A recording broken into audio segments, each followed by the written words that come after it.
Chapter 366. Suka said worriedly, Lang Jun, if you encountered difficulties during this trip to the palace. Jiang Pengji was relaxed about it and said nonchalantly, Don't worry, it's not that serious. At most, we'll just have a chat. In a sense, Jiang Pengji as a hostage was more important than other hostages. As Lu Shi's only son, as long as she was still in Shanjing and under the eyes of the emperor, Lu Shi, the magistrate of Chongzhou, would not dare to disobey. Understanding this, Jiang Pengji was not worried about the trip to Shanyang Palace. Su Ku understood the reason, and his face was as gloomy as ink. Whether it was as a citizen of Dongqing or as Jiang Pengji's right-hand man, he despised the Dongqing emperor's behavior. If the emperor was diligent and loved the people, why would he need to worry about his subordinates obeying him on the surface, but disobeying him in secret? She followed the eunuch into the palace, and Jiang Pengji waited outside the palace to be summoned. Just as Jiang Pengji thought, the emperor only took some time to meet her. He chatted for a while, reminisced about his and Lu Shi's friendship, and warmly invited her to stay in Shanjing for a while. Then he rewarded her with a table of delicacies. The whole process lasted less than an hour. Jiang Pengji did not waste the opportunity. She started a semi-interactive live stream. The title was Half-Day Tour of Shanyang Palace. Ingyang Kuaixian, I feel that the architecture of Shanyang Palace has some characteristics of the Qin and Han dynasties, but some places are filled with the style of the Tang dynasty. Well, no matter what, the ancient palace is indeed a treasure of human cultural heritage. It's not something a normal film city can compare to. Zhangwo, Biqingjing. Please, this is the real royal palace. If the film city was 100% restored, it would have gone bankrupt long ago. It's good enough to make an imitation for you to see. Why are you so picky? If you want to see the palace, go to the Forbidden City. Ko Jiao Chi fan. It's the Forbidden City. It's been in disrepair for years. There aren't many places on display, and there are so many tourists every day. Many places look like dilapidated buildings. Traveling during the Golden Week, every time I visit the Forbidden City, I always feel that the royal palace is nothing special. Jiang Pengji had been in this era for a few years, but it was the first time she was in such close contact with Shanyang Palace. The audience in the streaming room was even more excited.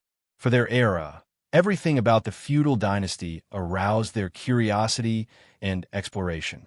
Let alone the imperial garden. When I see the emperor of Dongqing, all my hopes for the emperor are shattered, okay? He had thought that he would be able to see a handsome, middle-aged man with extraordinary majesty. However, the emperor of Dongqing was just a middle-aged man with heavy eye bags. He did not have the aura of an emperor. He looked wretched, as if his body had been hollowed out. It felt like even the middle-aged men dancing on the street were more energetic than him. Scan code see me. I raised both my hands and feet in agreement. It was one thing to say that he was a middle-aged, wretched old man, but when she thought of all the beautiful young ladies in the palace being defiled by him, she suddenly felt disgusted, as if she was eating an apple only to find half a caterpillar's corpse. Luckily, the streamer didn't go to a harem fight. Otherwise, the thought of the streamer getting jealous over a lowly man would make me wake up from my dreams. From this, it could be seen that regardless of the era, one's face was still very important. The age, appearance, and aura of the Emperor of Dongqing did not match the expectations of the audience in the streaming room. As the audience chatted, a completely different style popped up on the bullet screen. Panda Noodle House. Am I the only one who realized that we've been tricked by the streamer? The title of today's streaming was Half-Day Tour of Shanyang Palace. In fact, the streamer only took us to walk a single path. She did not stop to introduce the architectural landscape, and the duration was not even half a day. Not to mention half a day, it was only an hour. Selling dog meat with a sheep's head. When Jiang Pengji saw the bullet screen, she specially posted one and conveniently thanked the viewer. Streamer V. The current situation does not allow me to wander around Shanyang Palace. However, one day, I will open another streaming of a one-day tour of Shanyang Palace. When that time comes, I can go wherever I want. The inner court of the palace will be unobstructed. Panda Noodle House. The content of the bullet screen seemed very ordinary, but the audience in the streaming room expressed their horror after thinking about it carefully. She was still a citizen of Dongqing. Due to the majesty of the royal family, she could only follow the eunuch who led the way. It was impossible for her to wander around Shangyang Palace. Then, under what circumstances could she ignore this rule and walk around Shangyang Palace unimpeded? When she became the new master of Shangyang Palace. Having reached this conclusion, the audience in the streaming room was instantly delighted. They gave Jiang Pengji a lot of gifts, and the screen was full of 666. Lao Si Julianming. Streamer, I give you 101 points. I'm not afraid of you becoming arrogant, even if I give you one more point. With the audience in the streaming room joking around, Jiang Pengji left unscathed. As soon as she left the palace, she saw Suku anxiously waiting for her. I'm fine. Let's go back in the carriage. Jiang Pengji waved her hand and ordered the groom to drive. Suku saw that she was calm and secretly heaved a sigh of relief. Lang Jun, did your trip go well? I was praised and ate some food. The royal chef in the palace is not as good as the chef in Wuma Jun's residence. Jiang Pengji complained. The royal chef's cooking was definitely better than the ordinary chef's, but the food prepared by the royal chef was already cold. How could it be compared to hot food? Suku was speechless. He suddenly could not reply. His Longjuan style was always so fresh and different. However, I can only stay in Shanjing for a while. I can't leave. Jiang Pengji shook her head and said in a low voice, the emperor is addicted to beauty. His body is strong on the outside but weak on the inside. He refuses to rest and needs to use tiger wolf medicine to keep him alive. I'm afraid he has realized that his body is not feeling well and is increasingly afraid of death. Now that he is under house arrest in Shangjing, I'm afraid he is extremely afraid of death. Even if the emperor supported the foreign relatives and the eunuchs to suppress the aristocratic families, he was still raising a tiger that would invite disaster. The aristocratic families seemed to be retreating, but they were not seriously hurt. The so-called aristocratic families all had a deeper and longer history than the royal family of Dongqing. If the emperor suddenly died, who knew if the aristocratic families would retaliate and completely turn the royal family of Dongqing into a puppet? It was probably because of this worry that the emperor gradually recalled the sons of the aristocratic families who were serving outside and used them as hostages. If Jiang Pengji was the emperor of Dongqing, faced with such a situation, she would choose an heir as soon as possible and abdicate the throne to let the dynasty's power take over smoothly. She would grant amnesty to the people and show mercy to the ministers. At the same time, she would cut off the remnants of the foreign relatives and the eunuchs to ensure that the new emperor could sit firmly on the throne. As for the threat of the aristocratic families, she would rope them in and suppress them. She would first stabilize Dongqing, which was riddled with holes. That was the best strategy. However, the current emperor obviously did not want to move. He did not want to abdicate the throne to his son while he was still alive. Chapter 367. Suka frowned worriedly. If what Jiang Pengji said was true, when could they leave Shanjing? Did they have to wait until the emperor passed away and the princes fought it out with Prince Changsho? By that time, the world would have already been torn apart. Jiang Pengji sneered as if she saw Su Ke's worry. We don't have to wait that long. We just have to wait for an opportunity. As long as Hui Jun got close to the emperor and bewitched him, it would not be difficult for them to leave Shanjing. But Suka was worried. He felt that things were not that simple. Jiang Pengji said, do you think the princes and the ambitious Prince Changsho have the patience to wait for the emperor to pass away? Suku felt as if he was struck by lightning. Something exploded in his mind. Lang Jun, do you mean to force the emperor to abdicate? I'm not sure. But looking at the short history of the Dongqing royal family, they have a history of murdering their parents and brothers. Jiang Pengji said sarcastically. Other than the founding emperor, the other Dongqing emperors had taken the throne through shady means. The whole world knew about this scandal. The current emperor seemed to be repeating the fate of his ancestors. His younger brother and son were eyeing him covetously. The game depended on who could not wait to make a move first. The bird that sticks out gets shot. Whoever stood out first would be the target. Compared to Su Ke's impatience, Jiang Pengji was leisurely sitting on the fishing platform. She suddenly thought of something and smiled coldly. Haste makes waste. So what if I'm under house arrest in Shanjing? The emperor doesn't have the guts to make things difficult for the aristocratic families. It's impossible to lock them up for life. We just need an opportunity to leave Shanjing safely. Before that, Xiao Yu, just treat it as a vacation in Shanjing. Don't worry. Even if the sky falls, I'll hold it up. Su Ke smiled bitterly. He felt at ease. Lang Jun, I'll definitely accompany you to the end.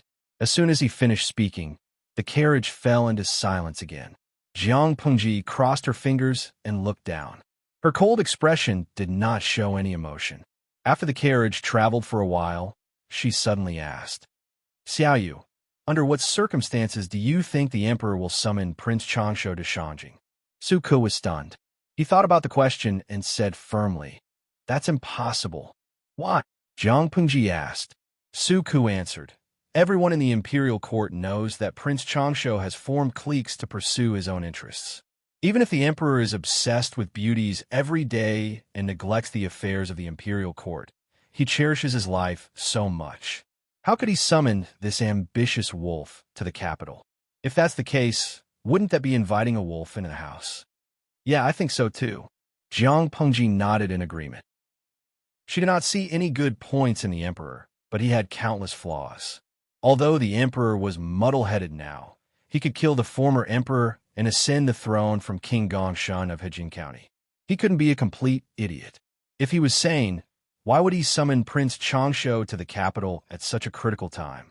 Su Ke asked her, Lang Jun, why do you suddenly ask? I suddenly remembered what a friend told me before I left, Jiang Pengji said calmly. After saying that, a figure that was tall and straight like a pine appeared in his mind. Wei Xiai was not someone who spoke without thinking. Since he asked her to guard against Prince Changsho accepting the edict and bringing troops into the capital, there must be a reason for it. Su Ke thought about it repeatedly and frowned. If it's true, there might be three possibilities. First, the emperor's favorite candidate is not one of his 4 sons, but the youngest son of the former emperor, Prince Changsho. But thinking about what happened in the past few years, the possibility of this guess is almost zero. Second, if something unforeseen happens in Shanjing, the 100,000 imperial guards will be useless, and the emperor will have no choice but to summon Prince Changsho. However, the probability of the 2 possibilities that Su Ke mentioned happening was too low. It was almost not within the scope of consideration. What's the third possibility? Su Ke said, Fake the emperor's will. Jiang Pengji's heart skipped a beat. Fake the emperor's will is indeed a way. Shanjing was now a huge cage. Jiang Pengji's ears and eyes were sharp. She acutely noticed that the area where the high officials and nobles lived was filled with a large number of spies. These spies disguised themselves as manservants, maids, or merchants from all walks of life. They were watching them 24 hours a day. When they were close to the mansion, Jiang Pengji glanced at Su Ke and stopped him from speaking. The two stepped on the bench and got off the carriage one after another. They returned to the mansion with their usual expressions. At that moment, the audience in the streaming room also smelled something unusual. They kept asking questions. Dora Among, host, can't you leave Shanjing for now? Lao Si Julianming, host, they seem to be under house arrest. The Emperor of Dongqing is courting death as long as he is alive. Tudu Feiqiu, I bet 50 cents that according to the host's petty temper, she will definitely find a way to take revenge. Most of the audience were ordinary onlookers. They had no problem watching the show, but when it came to such brain-burning things, their reactions were slower. The audience in the streaming room seemed to have a kind of blind trust in Jiang Pengji. After following the streaming for a few years, they had never seen anyone who could really make Jiang Pengji suffer a loss. Even if it was just a joke. The host was broad-minded and did not take it to heart. Of course, there were many people who objected. Zai Chili Jiao. Nonsense. Are you all crazy? The host has no scholarly honor now. Even if she has a powerful father, water from afar can't put out the fire at hand. If the emperor of a feudal dynasty wants to lay his hands on her, can she go to heaven? Shinsho Yang Toa. Yes, I like this streaming room the most. I can always see hundreds of thousands of idiots praising an ordinary host. Lao Siji Lianmeng. Hee, I can see that there are indeed many experts in this streaming room. Who still remembers the host's skills? Even if she can't fly on roofs and vault over walls, at least she can leave Shanjing safely. It was not a matter of whether she would leave or not, but when she would leave. Jiang Pingji did not care about the bullet screens that were worrying about her or slandering her. When it came to strength, it was all empty talk. Only when it was done would it be real. Although it was house arrest, apart from not being able to leave the city, there was no restriction on her personal freedom. In fact, she was quite happy. After more than half a month, Jiang Pengji and Shanjing's chief patrol officer Huang Song coincidentally met a few times.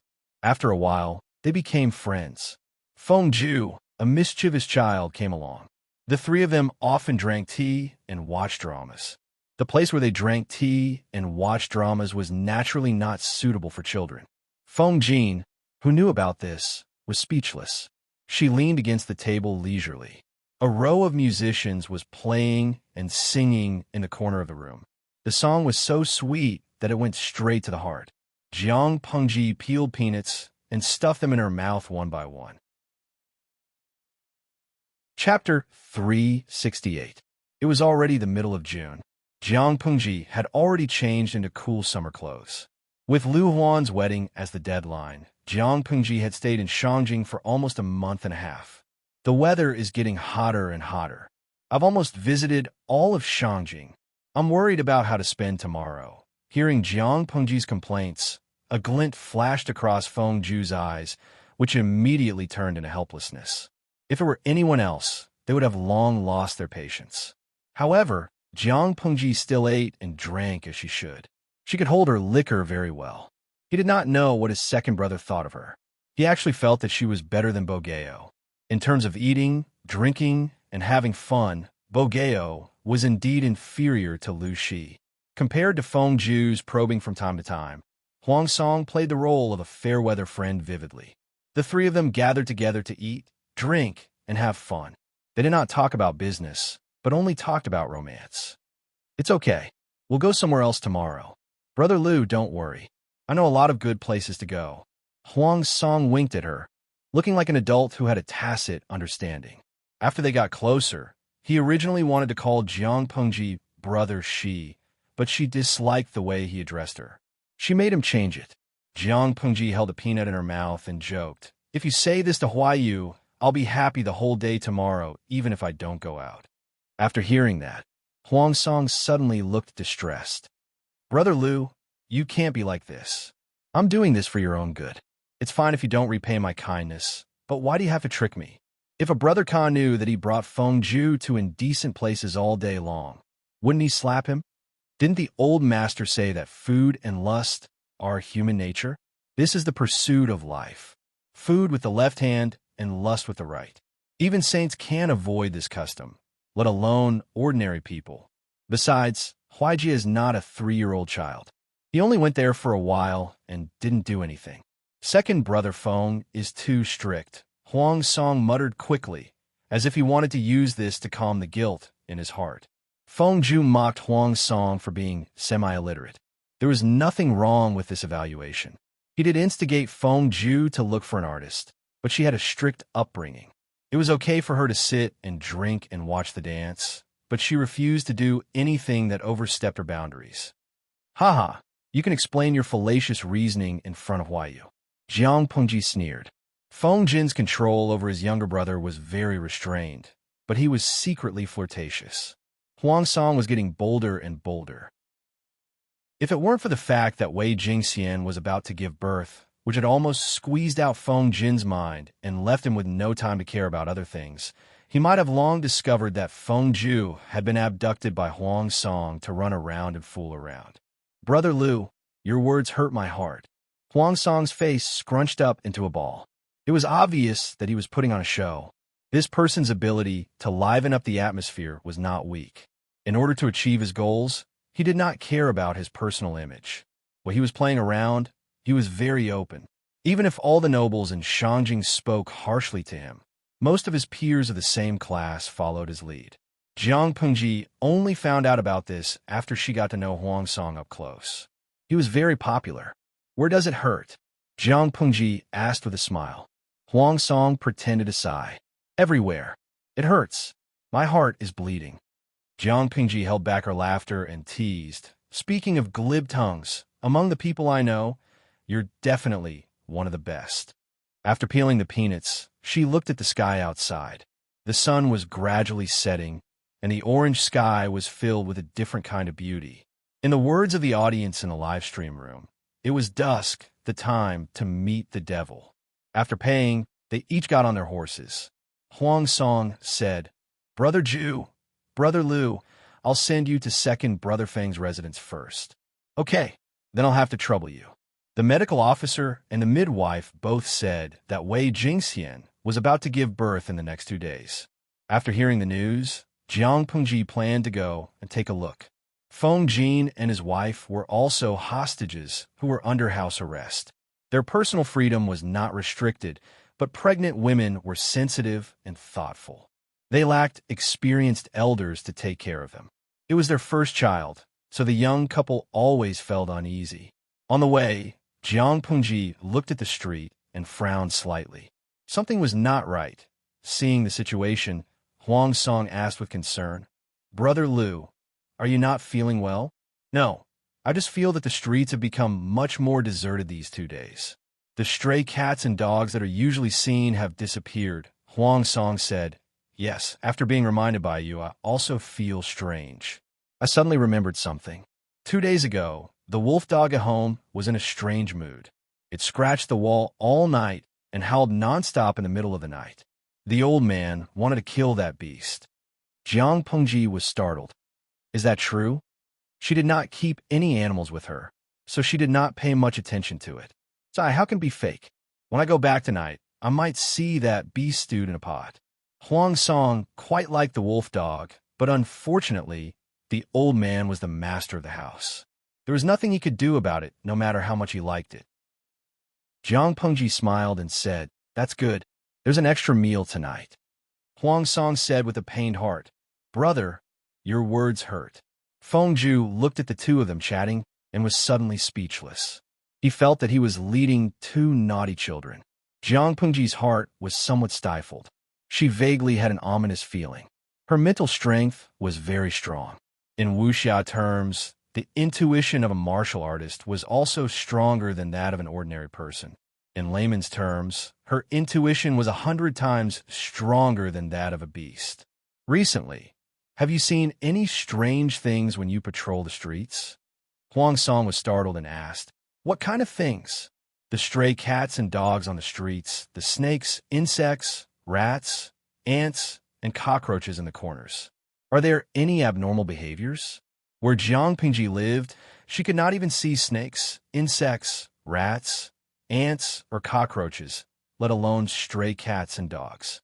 As the patrol officer of Shangjing, even if Huang Song was only the head of the urban management, he often wandered outside. He must have seen more than her. Feng Ju smelled something unusual and frowned. Huang Song thought carefully and said, There are. Anyway, I've seen fewer and fewer stray cats and dogs recently. This is normal. Anyway, many people will secretly catch them to eat with wine. It's a hot season now. It's normal that cats and dogs do not like to come out. Huang Song's explanation seemed very reasonable, but Jiang Pengji's heart beat wildly. A dark cloud lingered in her heart that could not be dispelled. What's wrong, Brother Lu? Huang Song asked. Nothing. It's probably because the summer heat has been severe recently. I'm always feeling stuffy. I feel that something bad will happen. What bad thing? The weather has been dry recently. It hasn't rained for a month. As the patrol officer of Shangjing, you have to be careful lest something catches fire. Most of the buildings nowadays were made of wood. If they caught fire, it would be difficult to put them out. Jiang Pengji warned, It's not impossible. Huang Song did not know whether to laugh or cry. Brother Lu, you should be more considerate of me. If it really catches fire, you'll lose your lowly position as the patrol officer of Shangjing. If you don't want to lose your position, You'll have to put in more effort. Huang Song heard what she said and felt that it made sense. Even if Jiang Pengji's words were not pleasant to hear, she had good intentions. The current Huang Song wholeheartedly served the people. He came from a humble background, but he had the heart to help the world and save the people. He was usually sloppy, but when he was enforcing the law, he was upright and outspoken. He could be said to love the people as if they were his own children. It had to be said that it was not without reason that Feng Zhu saw him in a different light. Chapter 369. The three of them arrived at Feng Jin's residence. Jiang Pengji saw Feng Jin, whom she had not seen for a few days. She was shocked by his dark eyes. Why you? How many days have you not slept?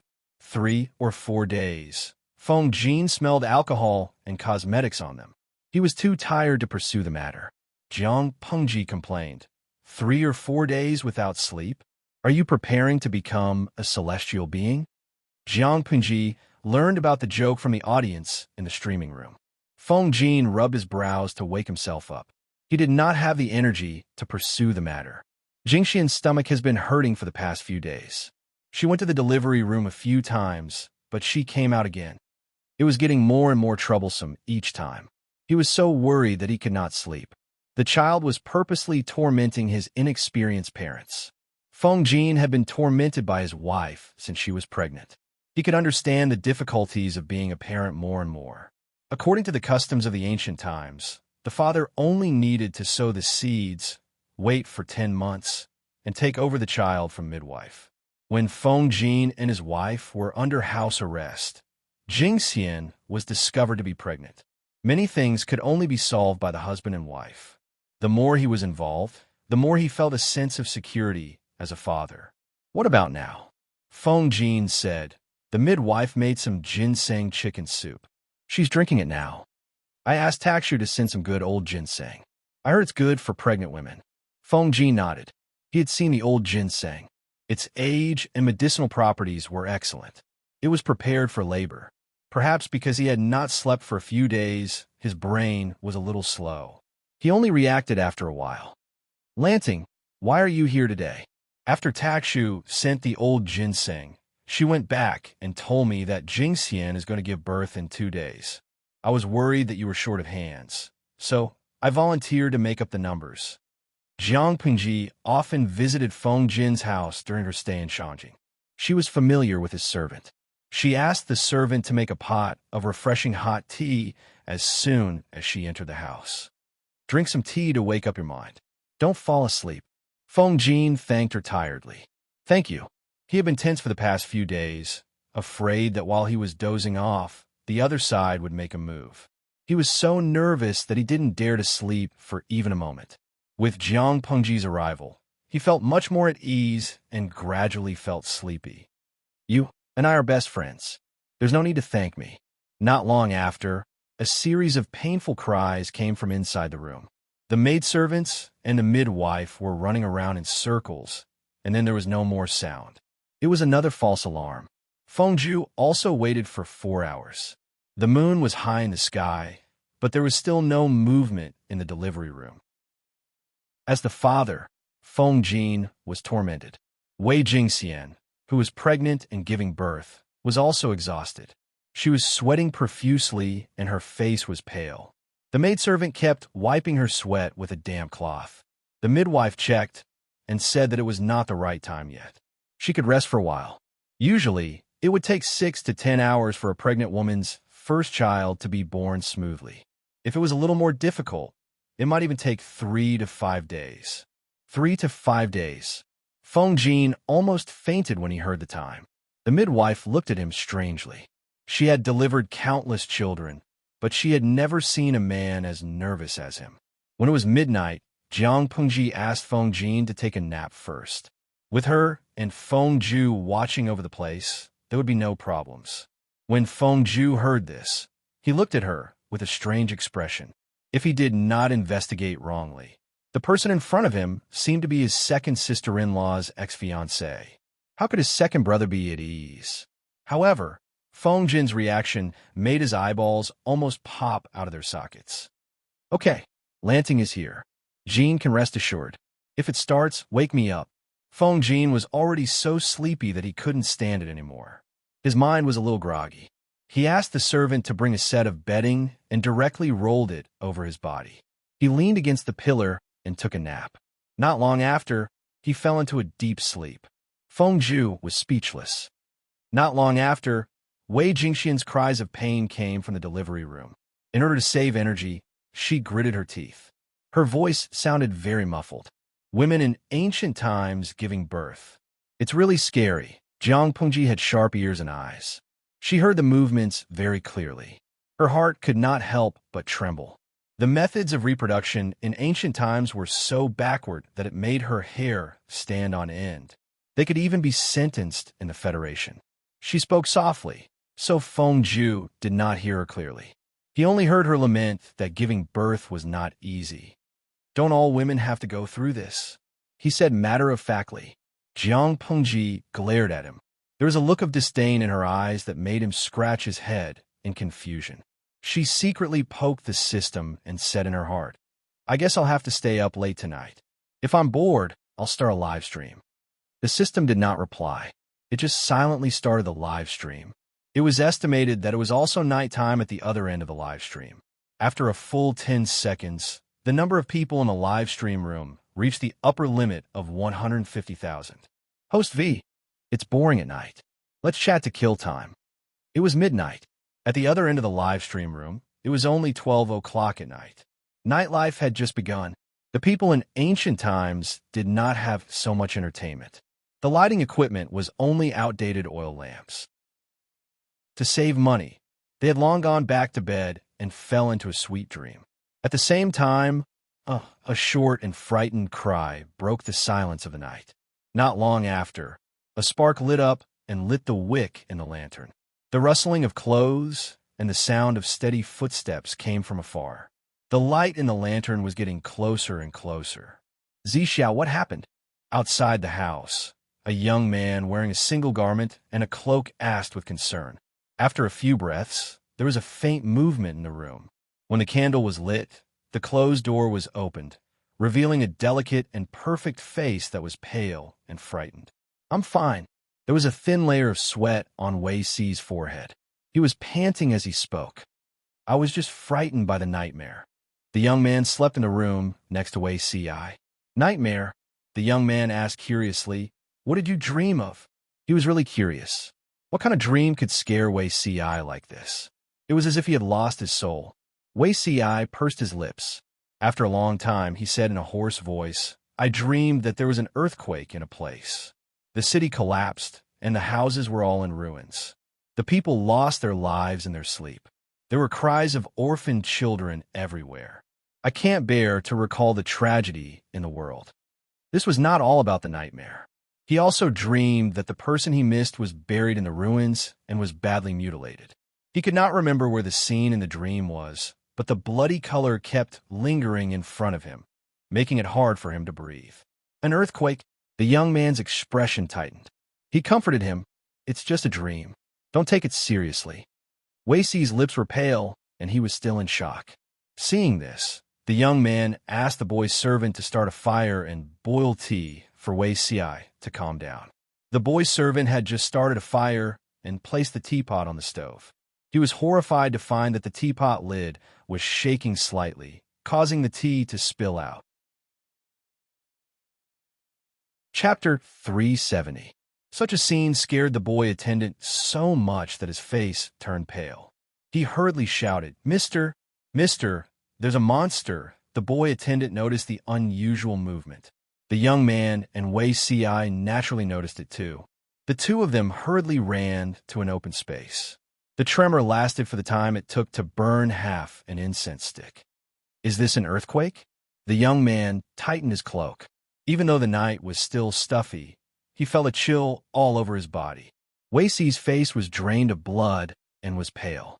It was as if something in his mind had cracked open, causing his thoughts to be empty. When did an earthquake happen in Dongqing? At this time in his previous life, he was already in Zhongzhao's Bianzhou. The Wei family of Hejian was weak and could only rely on the Wei family of Bianzhou. He did not want to participate in the struggle of the clan. For the next few years, he lived in seclusion and occasionally paid attention to the affairs of the outside world. When the world was in chaos and he was appreciated by the old master, he came out to help. At that time, the world was already divided. The 9 states and 5 countries no longer existed. The feudal lords were divided, and the power struggle for hegemony was already in full swing. As for Donching, he had a thorough understanding of it. He searched his memory, but could not remember any earthquake at this time. The earthquake originated from the side of the Emperor's star. He raised his head and glanced at the celestial body. The treacherous celestial body exuded a gloomy coldness, as though it was covered with a faint layer of blood. It gave him a sense of meaning. He pinched his fingers and calculated for a long time before he vaguely calculated that the source of the earthquake was near the Emperor's star. The Ziwei star in Dongqing referred to the Emperor of Dongqing. The side of Ziwei star naturally referred to Shanjing. His current location was very far from Shanjing. It would take 2 months if he rode at full speed. He could feel such an obvious tremor from so far away. It was hard for him to imagine what would happen in Shanjing, which was the epicenter of the earthquake. If he knew that there would be an earthquake in Shanjing, how could he watch that person go to Shanjing? He had to stop it no matter what. Could it be that even the heavens couldn't bear to see him live his second life and couldn't tolerate him? Zixiao, what's wrong with you?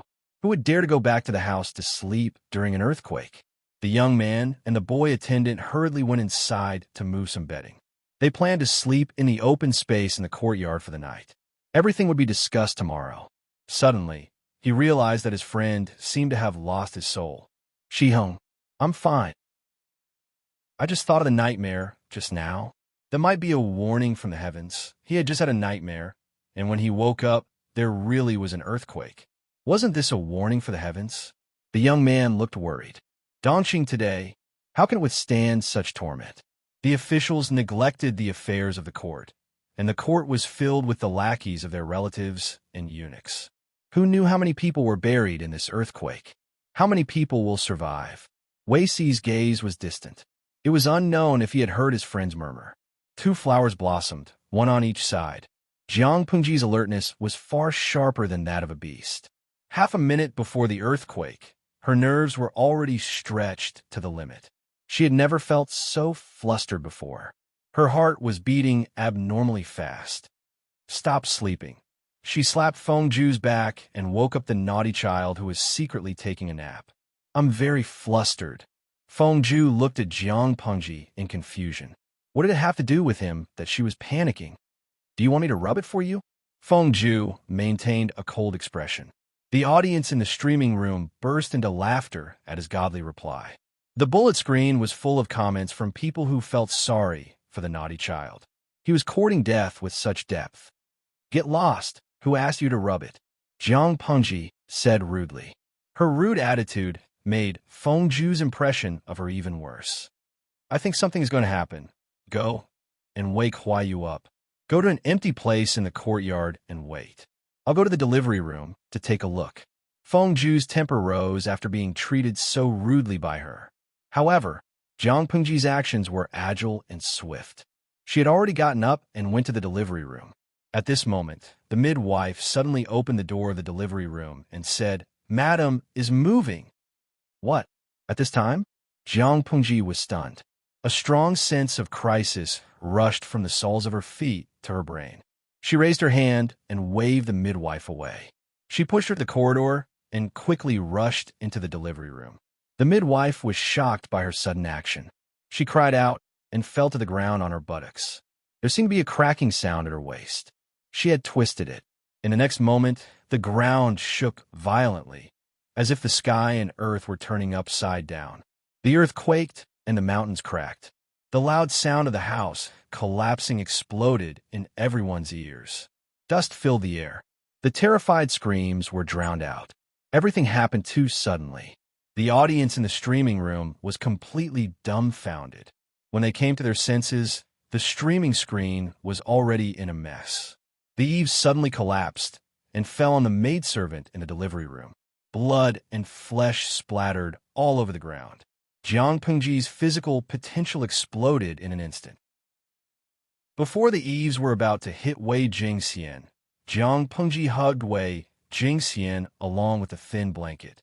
She rolled over and narrowly avoided being hit. The candles in the room had long been extinguished, and the surroundings were pitch black. Jiang Pengji relied on her intuition and memory. She carried Wei Jingxian, who was covered in blood, and rushed out of the delivery room. The moonlight poured down, and there was light in their vision. The ground was still shaking. Jiang Pengji placed Wei Jingxian on the empty ground and handed her over to the midwife, who was scared out of her wits. I'll go in to save her. You help Jingxian deliver the baby first. Feng Huaijia, what the hell are you doing? Hurry up and come over to help. Fortunately, Feng Jin did not like complicated and gorgeous decorations. There was only a small pond in the courtyard. There were no artificial mountains or mountains. The servants who were lucky enough to escape gathered in the open space. Feng Ju was awakened by Jiang Pengji's scolding. He hurriedly came forward to calm everyone down. Feng Jin was extremely tired and fell into a deep sleep. However, he was lucky. The fallen beam did not hit him. It only grazed him slightly and woke him up from his sleep. At that moment, the entire Shangjing city had been turned upside down. Feng Ju covered his injured arm. His face was pale as he comforted everyone. Husband, it hurts. When the earthquake happened, Wei Jingxian had already fainted. The last image in her memory was the beam that fell on her head and the familiar outline. The midwife's psychological quality was good enough. Under Jiang Pengji's tough orders, she helped Wei Jingxian deliver the baby. She pressed on her philtrum forcefully and forced her to wake up. If the pregnant woman did not stay awake at that time, she would die with the baby. Madam, Jingxian. After Feng Jin woke up, his mind was in a mess. His heart seemed to have entered an ice cellar. It was so cold that his whole body was stiff. He heard a familiar call in his ear. He barely regained his consciousness and hugged Wei Jingxian, who was covered in blood, tightly. Stomach hurts.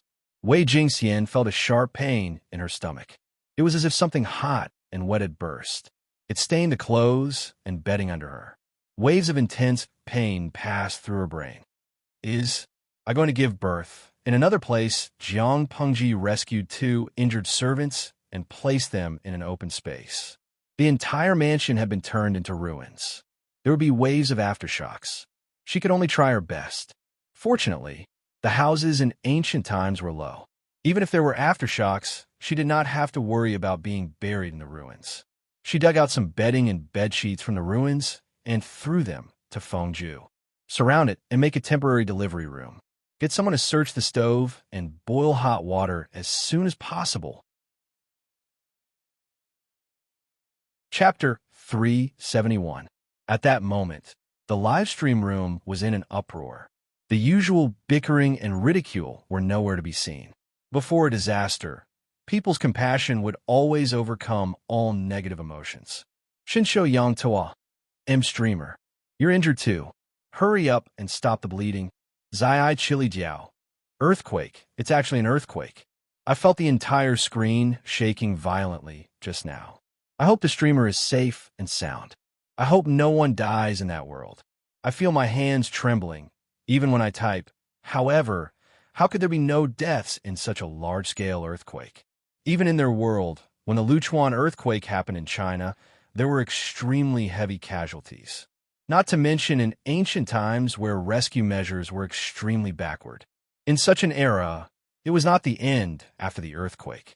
There was subsequent disaster relief, medical treatment, and disposal of corpses. If 20% of people died in the earthquake, those who could not be rescued in time and were seriously injured would account for at least 30%. That was not all. Wounds would be infected, medicine would be lacking, food would be lacking, and if the corpses were not properly disposed of, it could even cause a plague. Jiang Pengji had no time to care about that. She raised her hand and wiped her face, then washed her hands with the water from the pond in the courtyard. Let's help Jingxian deliver the baby first. If the others are not seriously injured, let's move out the living items from the ruins. There will be a few more aftershocks later. Be careful. Jiang Pengji chopped the broken beam with her bare hands and inserted it deeply into the ground. Then, she spread the bed sheets and bedding to make an area. She made the remaining items into firewood and started a fire. Her calm appearance made the people around her feel more at ease. Because of Jiang Pengji's protection, Jingxian was not injured.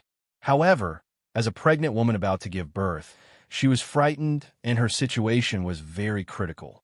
The doctor who was originally invited to keep watch was hit in the head by the falling beam and died on the spot. The midwife only knew how to deliver a baby and did not know how to treat a patient. She had just twisted her waist. Huayu, stay here with Jingxian. She will feel more at ease. Huaijia, bring the servants to search the surroundings to see if there are any living people. Jiang Pengji multitasked and typed a string of words in the live stream room at the same time. Host V, is there anyone who is an obstetrician and gynecologist? It's fine if you have experience in delivering a baby or can provide theoretical guidance. Jiang Pengji was a human from the future. Naturally, she had no experience in delivering a baby. Even the doctors of her era did not have it. That was because the baby was not conceived in a woman's womb. Fortunately, the people in the live broadcast room could provide a certain amount of help so that she would not be blind. His luck was pretty good. There were really experienced obstetricians and midwives among the 150,000 spectators. Jiang Pengji ordered people to light a fire and barely tidy up a clean area. Can a child be delivered naturally? The midwife endured the pain in her waist and glanced at Jiang Pengji. She was touching the pregnant woman's belly and identifying the fetal position according to the guidance of the audience in the streaming room. Then, she looked at the husband of the pregnant woman, Feng Jin, in a difficult position. No, it's fine if the husband doesn't mind the bloody scene in the delivery room, but why did he let an outsider in? Feng Jin was comforting Wei Jingxian when he noticed the midwife's strange gaze. He pursed his lips and remained expressionless. In the eyes of outsiders, Jiang Pengji was still a man. Landing has learned some Qi Huang techniques. It might come in handy. Don't worry. As soon as he finished speaking, Wei Jingxian felt a sharp pain in her stomach. She could only endure the pain and clench Feng Jin's hands so tightly that her nails dug into his flesh. Soon, blood started to flow. Jiang Pengji's cold voice came into her ears. The cervix is only 3 fingers deep. This is only the first stage of labor. Jingxian, don't exert force. Huayu, give her a handkerchief to bite on so that she won't bite her tongue when the contractions are too painful. Before the midwife could reply, Jiang Pengji tried to identify for a while and hesitated. The fetal position. At that moment, the obstetrician in the streaming room was giving guidance at the last minute. The other spectators were also anxious, but they knew what was important and what was not. At that moment, other than the retired doctor and midwife, no one else dared to post a bullet screen. The fetal position should be in front of the pillow. As a genetic warrior, Jiang Pengji was very familiar with the structure of living things. Even if it was through the text guidance in the streaming room, she could quickly get the hang of it. Her prediction of the fetal position was not wrong. According to the audience, the fetal position in front of the pillow was usually in natural birth. She could not help but secretly let out a sigh of relief. If the fetal position was not right at that moment, it would really be 1 corpse and 2 lives. Looking at Jiang Pengji's very professional manner, the midwife was a little confused. Her job had been taken away by someone who seemed to be even more professional than her. What was she doing here? Feng Jin said, see if the hot water outside is ready. Clean Jingxian's body first. The bloodstains scared him out of his wits. Fortunately, it was not Wei Jingxian's. Otherwise, what would he do tonight? Cut some of the ginseng that was found in the storeroom.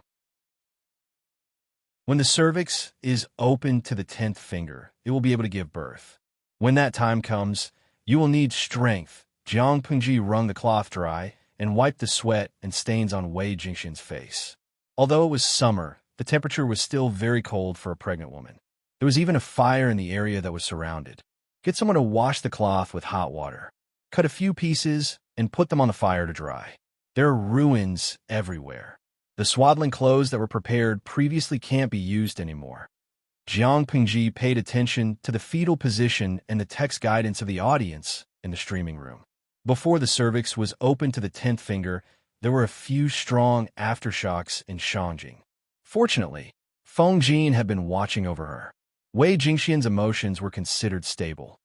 This child was born at the wrong time. Feng Jin's eyes were red and bloodshot. He was usually neat and tidy, but now he was in a sorry state. Suddenly, his meticulous hairpin was crooked and the clean stubble at the corner of his mouth appeared. Hearing that, Jiang Pengji scolded him sternly. Feng Jin, Feng Huayu, what do you mean by that? Wei Jingxian was in so much pain that her consciousness was blurred. When she vaguely heard those words, she felt sorrow in her heart. The people in ancient times were ignorant and superstitious. Jiang Pengji was really worried that Feng Jin would be out of his mind and put an ominous label on the child. Your husband is not blaming the child. Don't worry. He first comforted Wei Jingxian, who had tears in her eyes, and then immediately said, the child was born weak. He needs careful care to grow up healthily. Now that the earthquake is not stopping, I don't know what will happen tomorrow. He was not blaming the child for being born ominous. He was just worried that the child born under such circumstances would not survive. Everything will be discussed after the child is born. Jiang Pengji said coldly, a man should be indomitable. Can't you even protect your wife and child? Jingxian is going to give birth now. Can't you say something festive and humorous? How unlucky. Feng Jin responded with silence. There was another wave of intense pain and contraction. Wei Jingxian could not help but cry out, little angel Meng Meng. Streamer, that's enough. At that moment, a corner of the rising sun had risen in the sky. The golden morning sun shone on the earth, dispelling the long night. Jingxian, you can use force. Follow my instructions. Finally, there was a result after a long wait. Chapter 372. Little Angel Meng Meng. Miss Jingxian's physical condition is very good. With proper postpartum care, she should be able to recover quickly.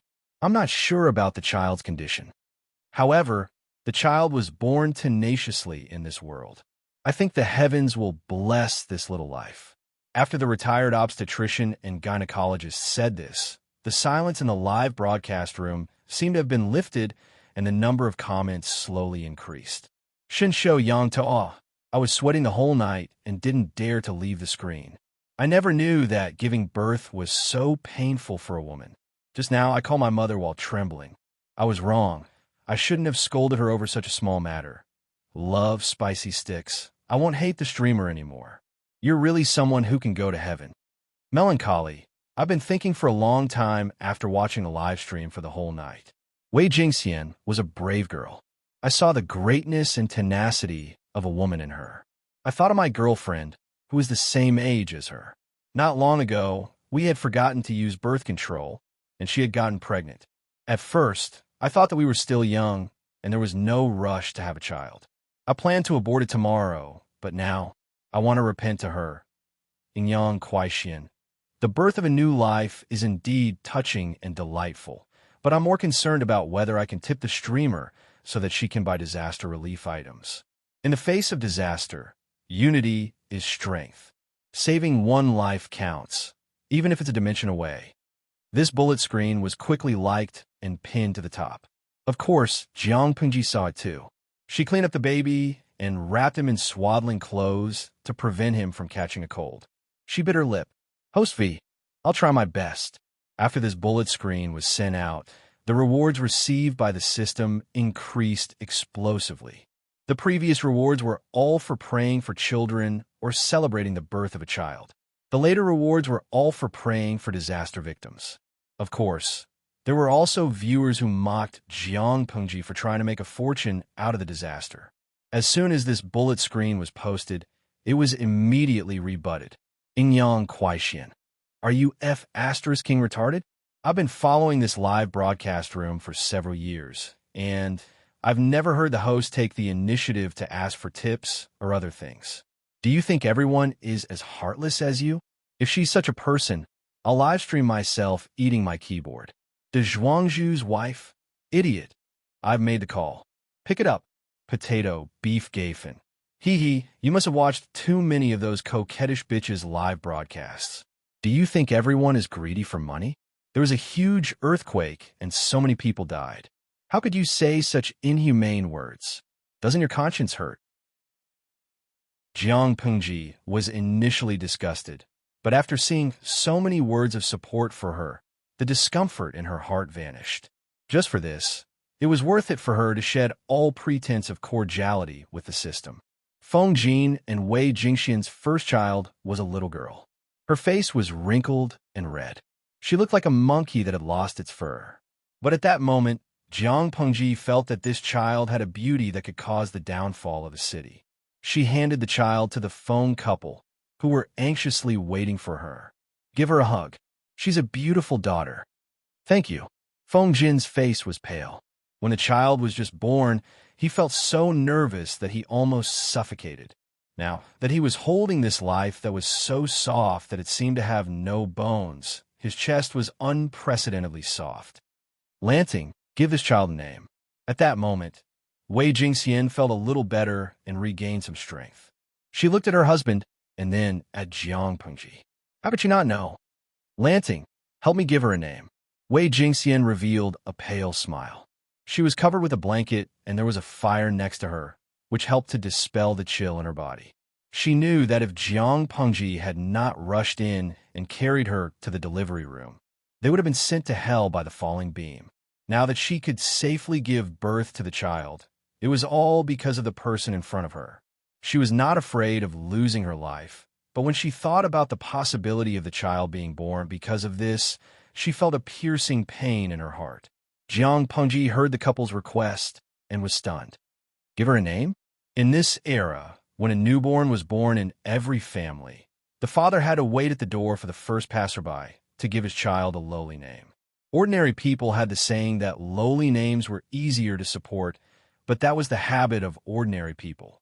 The aristocrats scoffed at it. Since Feng Jin and his wife had spoken, Jiang Pengji thought for a while and said, Huayu's family is not suitable to give their child a lowly name, so I'll give her a masculine name. She'll be called Changsheng. I hope that she will live a happy life and live a long and happy life. Changsheng? Okay, that's the name. Feng Jin finally smiled. The child seemed to feel it. She licked her lips and rubbed her head against his chest. While they were talking, the sky was completely bright. The servants who were alive quietly cleaned up the ruins.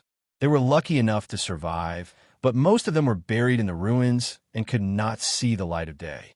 Jiang Pengji lifted the curtain and walked out of the simple delivery room. The midwife, who had sprained her waist badly, was sitting by the side and instructing the maidservants to make chicken soup. There were many ingredients that were beneficial to the recovery of the pregnant woman after giving birth.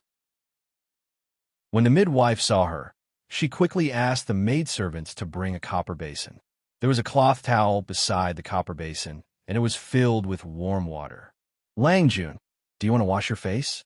I asked the maidservants in the manor to find the old master's clothes. He hasn't worn them yet. You can change into them and wash the wound on your back. If it's left for too long and the weather is hot, it will fester easily. The midwife looked at Jiang Pengji carefully. She felt that she had discovered a terrifying secret. It was too dark last night, and the earthquake happened too quickly. She did not notice the details. Now that it was bright, she stayed by the side and thought about it carefully. She felt that the young Lang Jun was a little strange. After all, she was a professional midwife. She had a pair of experienced and sharp eyes. She could notice some abnormalities in Jiang Pengji's body. When Jiang Pengji came out of the delivery room, she suddenly had an epiphany and woke up. What if the Lang Jun was a woman? No wonder the old master of the Feng family did not mind Lu Lang Jun helping his wife deliver the baby. Jiang Pengji saw the midwife's expression and suddenly understood something. She wet a cloth towel and wiped her face, washing away the tiredness from a sleepless night. I'm fine. I just need to wear a cloak to cover my wound. Jiang Pengji agreed. Seeing the midwife's awkward movements, she said apologetically, It was an emergency yesterday. I pushed you away and caused you to sprain your waist. Please forgive me, old lady. The midwife said generously, A waist injury is nothing. You saved my life. I haven't thanked you for saving my life. Jiang Pengji relaxed. Only then did she realize that there was a wave of pain coming from her back. She twitched her mouth. The wound must have been caused when she saved Wei Jingxian the night before. Fortunately, this body of hers was already unbelievably strong. If it was Lu Shi's original body, the beam that fell on him last night would have caused internal bleeding. If it was more serious, the wound on his back might have exposed his white spine. Now, it was just a small wound, which was only a small one to her. Chapter 373. Most of the houses had collapsed in the first earthquake, and the rest had been killed in the aftershocks. Wei Jingxian needed post-delivery care, and she could not continue to lie in the temporary delivery room. That was a special situation, and naturally, she had to be more meticulous. At such a time, tents were far safer than houses. Jiang Pengji said goodbye to Feng Jin. I have to go back. I don't know how my family is doing after last night's situation. The house and money are secondary. I'm just worried about Xiaoyu. Fortunately, the Lu's property in Shangjing was not big. It was small, and the house was low. It was mainly made of wood, and there was not much rubble. Even if the house collapsed, it would not kill anyone. I have to go back and take charge. Feng Jin knew what Suka meant to Jiang Pengji. They were master and servant, but they were actually good friends. I'll ask the servants to send you back. After the earthquake, there will be many mobs. It's better to be careful, Feng Jin said. Jiang Pengji was about to nod when she suddenly heard a familiar sound. She suddenly stood up and looked in the direction of the sound. Huff! Suka was panting. He saw the low-key and luxurious Feng Jin's house turned into ruins. His heart sank. White carried him through the ruins. He saw a familiar figure from afar, and his worry turned into ecstasy. Lang Jun. Suka jumped off the horse. He was so happy that he looked like he was about to cry. His face was covered in dust. His clothes were twisted like dried vegetables. His sleeves were torn, and his hair looked like it had been bitten by a dog. He looked very pathetic. Xiaoyu? Fortunately, you're still alive. How's the situation? Are there many casualties? Jiang Pengji saw that he was alive and only had a slight scratch on his arm. She was relieved. Suka was not as fast as White. He was still stumbling toward Jiang Pengji, but White was already rubbing her cheek. He took a deep breath and reported, with White's warning, only the stableman was injured. Everyone else is fine. Jiang Pengji was confused. Only the stableman was injured? Suka looked at White, not knowing whether to laugh or cry. Lang Jun, Mr. White saved a lot of people. Yesterday, before midnight, it suddenly jumped up and kicked over the stable. It accidentally injured the stableman who tried to stop it. Then it ran into the house and ran around. After all, it was a brave and skillful warhorse from the northern borderline, and it had a master like Jiang Pengji. How could an ordinary person tame it? Almost everyone was unable to sleep because of Whitey, but it was very intelligent. Whoever came near the house would have their heads gnawed off. The group of people did not dare to hurt Whitey. It was Jiang Pengji's beloved horse. The lives of all the servants were not as important as Whitey. Under the Bai's stubborn and willful obstruction, Su Ku and all the servants could only stay in the courtyard and confront a Bai. Then the earthquake happened. When Jiang Pengji heard this, her expression became extremely strange. Your hair is so messy. Did a Bai gnaw on it? She had thought that Suka had messed it up in the midst of the chaos, making it look like a dog had gnawed on it. So it was the Bai who had gnawed it? Suka was speechless. Lang Jun, it's too hurtful to say such things at this time. Well done. Jiang Pengji stroked White Yi's mane. The proud and beautiful little girl stuck out her tongue and licked her face as if she was asking for credit. Seeing this, the gloominess in Su Ku's heart disappeared. If it was gnawed on, then so be it. It was better than dying. Last night, the earthquake happened suddenly. I ordered the servants to clean up the rubble and search for the people who were still alive. That's why I came late. Please forgive me, Lang Jun. Jiang Pengji smiled and said generously, You did the right thing. Why should I blame you? When the earthquake first happened, the probability of survival was high. When the aftershocks were over, it would be too late. You know your Longjuan's ability. If I can't survive, The whole of Shanjing will be a dead city. You came all the way here. What's the situation outside? If she had really failed and died in the earthquake, what was the use of Suka rushing over? If he had done that, it would have been a really responsible act. In this era, the higher-ups would bear grudges and think that Suku was rebellious. But with Jiang Pengji's magnanimity, how could she blame him? Suku was not an emotional person. However, after experiencing the disaster and facing the strong pressure to survive, he made a choice. Now that he received Jiang Pengji's courtesy, he could not help but tear up. He sniffled and held back his tears. Outside, it's all ruins. 9 out of 10 rooms have collapsed. The people are dead or injured. I'm afraid there are very few survivors. Suka choked. The tragic scene along the way appeared in front of his eyes. His heart was filled with sorrow.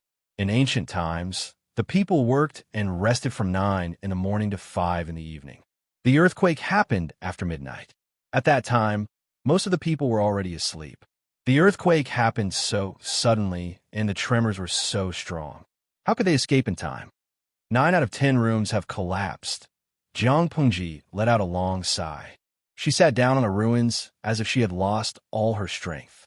She was a genetic warrior who had participated in the most tragic interstellar war. She had reaped the lives of countless enemies with her hands. Life and death were common to her. In Jiang Pengji's eyes, the ordinary people were no different from the federal citizens she protected. The enemy's life was worthless in her eyes, but the citizens she protected were as precious as treasures. Now, this earthquake had taken the lives of countless commoners. Their deaths were worthless. Their lives were as cheap as grass. Lang Jun, Suka wanted to persuade him, but he did not know how. He knew that his Lang Jun was usually cold, stubborn, and unrestrained, but he knew that he was kind. Yes, kind. Because of his kindness, Lang Jun would personally go to the fields to learn how to farm from the old farmers.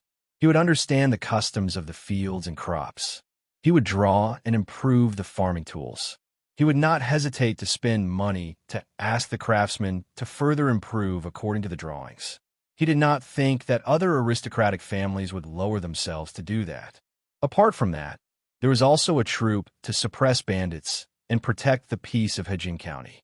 There was a female troop to take in abandoned and trafficked girls. There were boxes and boxes of books under the ruins. These were the precious treasures she had exchanged with Chang Cheng. She was preparing to promote movable type printing in the future and give them to all the students in the world. The 3-character classic, the 100 family names. Those were all prepared for young children in the future. There was also by Tan and Chongzhou. She had secretly built a papermaking workshop. She had experimented with many papermaking methods, and the procedures were getting more and more mature. Suka could see clearly why she had done it step by step. She was born in an aristocratic family, but did not cherish her possessions. She was a person who truly cared about the world. Suka felt that if such a person could not be called kind, who was qualified to be called kind? Jiang Pengji did not waver for long. She quickly regained her calm and indifferent expression. Open the warehouse, put in the grain, and build a porridge shed. Suka knew that his Lang Jun would do that. He had already prepared a plan. There was a batch of grain in the warehouse a while ago. If we build a porridge shed, it should last for half a month. Chapter 374. How much money is left in the warehouse? I don't know if the medicine shop is still there. Can I buy medicinal herbs? It would be better if I can hire a doctor. She could not save the people who died in the earthquake, but she would try her best to save the people who were still alive. If she had known that the earthquake would happen so suddenly, she would have looked for a doctor when she first came to Shanjing. In addition, allocate some money to hire the people who are still alive. Give them food or some wages. Ask them to help clean up the ruins and search for survivors under the ruins. Go and make a plan and calculate the cost. If it's not enough, Suka didn't need to calculate to know that the money in the warehouse was not enough. Therefore, he told her the truth. Lang Jun, the money in the warehouse is not enough. Jiang Pengji pursed her lips and said, I will think of a way to get the money and food. You can do this first. Suka said, if we can persuade the families to open up their granaries, it might be effective. She sneered and asked bluntly, what do you think is the possibility? Countless people froze and starved to death during the snow disaster. How many families in Shangjing opened their granaries to get food? It was an earthquake now. Every family could not protect themselves. If they survived, they would leave the troublesome place immediately. Why would they stay? For the aristocratic families who boasted of their noble blood, ordinary people were like ants. Who would stay in a dangerous place like Shangjing for ants, let alone open the warehouse and give out money, food, and medicinal herbs? Suka remained silent in the face of her question. While they were talking, the sound of horses' hooves could be heard in the distance. Upon closer inspection, the person in the lead was the disheveled Huang Song. Behind him were a few soldiers in official uniforms. Brother Liu. Huang Song pulled the reins and stopped the horse in front of Jiang Pengji. Where's Brother Ju? He got off the horse. He could not help but secretly sigh in relief when he saw her pale face and messy hair. She was wearing a loose cloak. It seemed that she was not injured except that she was a little mentally weak. After listening to Jiang Pengji's words last night, Huang Song led his lackeys to patrol a few rounds. In the middle of the night, he even caught two hedonistic sons of aristocratic families fooling around on the streets. He was about to arrest them according to the rules of Shangjing when the earthquake occurred without warning. The first thing Huang Song did was to gather the troops to save the people. He, on the other hand, hastened his horse back to the mansion to take a look. His father had always slept late. When the earthquake happened, he was slightly injured, but his life was not in danger.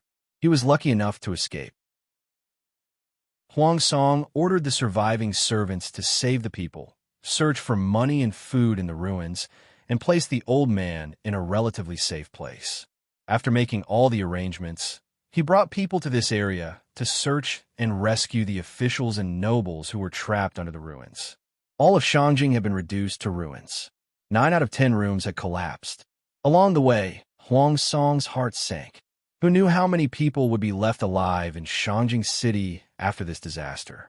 Jiang Pengji glanced at Huang Song and the soldiers behind him. They all looked like they had just finished working at a construction site and were in a sorry state. Huaijie is fine, but his arm is slightly injured. He's inside now. Although the inspector of Shangjing was a small official, similar to the head of the city management, there was one advantage. This position had people under him. That's good. Huang Song heaved a sigh of relief. He kindly advised Jiang Pengji, the situation is unstable now, and this is not a safe place. In order to prevent the rioters from robbing and killing people, as well as robbing food and money, Brother Liu should make plans early. Jiang Pengji frowned after hearing that. She knew what the people would do when they were forced into a desperate situation, but there was a prerequisite. I heard that there are 100,000 Imperial Guards in Shangjing. If the Imperial Guards are mobilized, they can definitely pacify the people at once and save more people. Why would the people need to take risks out of desperation when the Imperial Court has opened the warehouse to release food? Her voice was laced with ice. Her sarcasm was obvious. Huang Song's expression became a little awkward when he was questioned. He said helplessly, when the earthquake happened, the Emperor's family was outside the city to avoid the summer. The Imperial Guards had to protect the Emperor's family, so they couldn't leave easily. Hearing that, Jiang Pengji closed her eyes slightly. Su Ku, who was behind her, could hear the hidden meaning behind Huang Song's words. He almost could not help but step forward to question her. However, just as he took a step forward, Jiang Pengji raised her hand to stop him. The audience in the streaming room was still immersed in the devastation and discomfort of the ruins. When they heard Huang Song's words, they completely exploded. Lao Siji Liamen, what is this? There are 100,000 Imperial Guards. Can't they leave 10,000 to protect the Emperor and the rest to save people? Daisajuan Ba, why do they need 10,000 to protect people? Who does the Emperor of Dongqing think he is? Ingyang Kuaixian. I've been following the live stream recently. According to the news, the Imperial Guards are the largest armed force in Shangjing. If they don't come out to save the people, are these beasts going to watch the lucky survivors die? Jiang Pengji glanced at the bullet screen from the corner of her eyes. She sneered in her heart. If the earthquake was smaller and occurred during the day, there would not be so many casualties. The emperor would probably be willing to mobilize the imperial guards to save people. Shanjing was now in ruins. How could it still be considered the capital? The cost of reconstruction was probably not something the current national treasury could bear. Under such circumstances, the emperor of Dongqing would naturally choose the method with the least loss.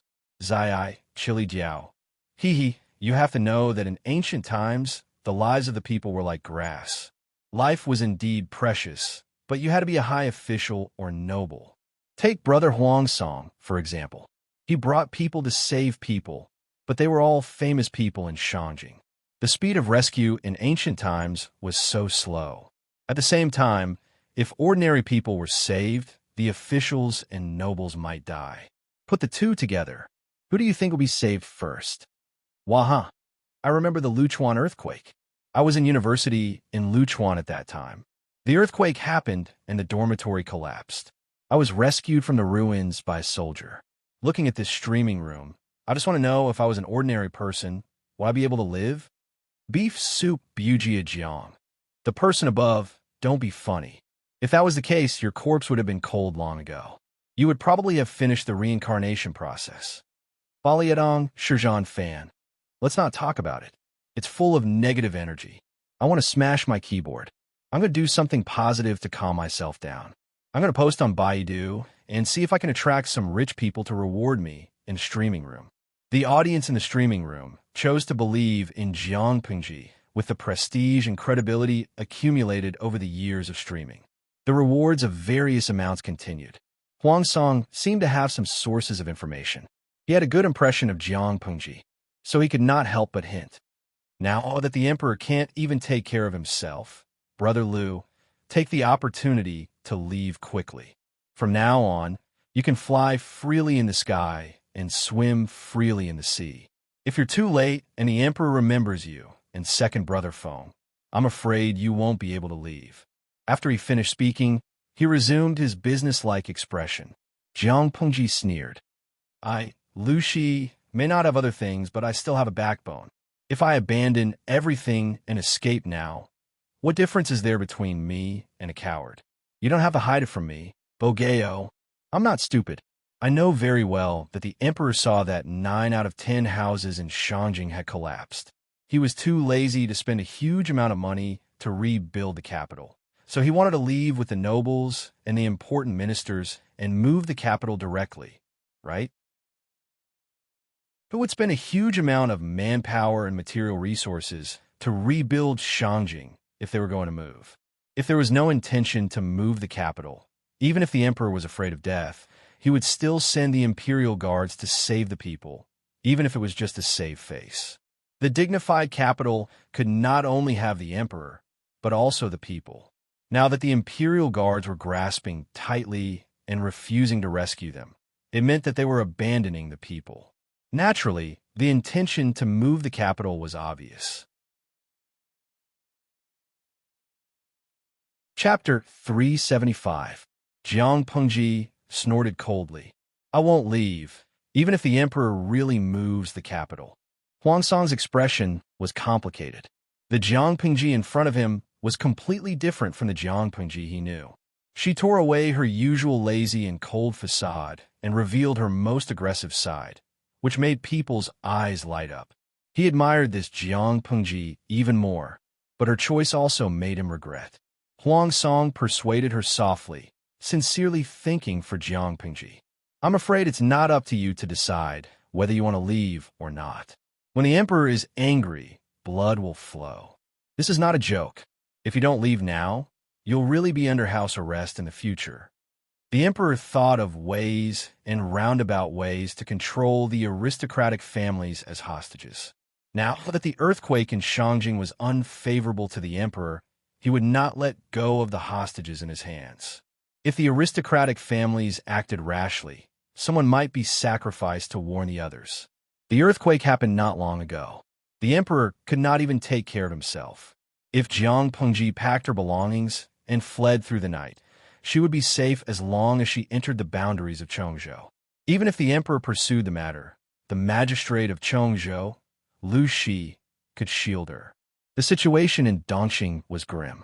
Coupled with the sudden earthquake, the emperor could not act rashly if he wanted to rule for generations to come. However, if Jiang Pengji did not leave now, when the capital moved, she would really become a hostage and lose her freedom. Don't worry, I have a plan. Jiang Pengji looked around. Smoke and dust filled the air, and ruins were everywhere. The air was suffused with an aura that made her uncomfortable. I know what you're worried about. Since I dared to stay, how can I not have something to rely on? If the emperor really wanted to move the capital, she would take all the people who remained in Shanjing with her. Originally, he wanted to slow down his pace and plan in secret, going according to plan.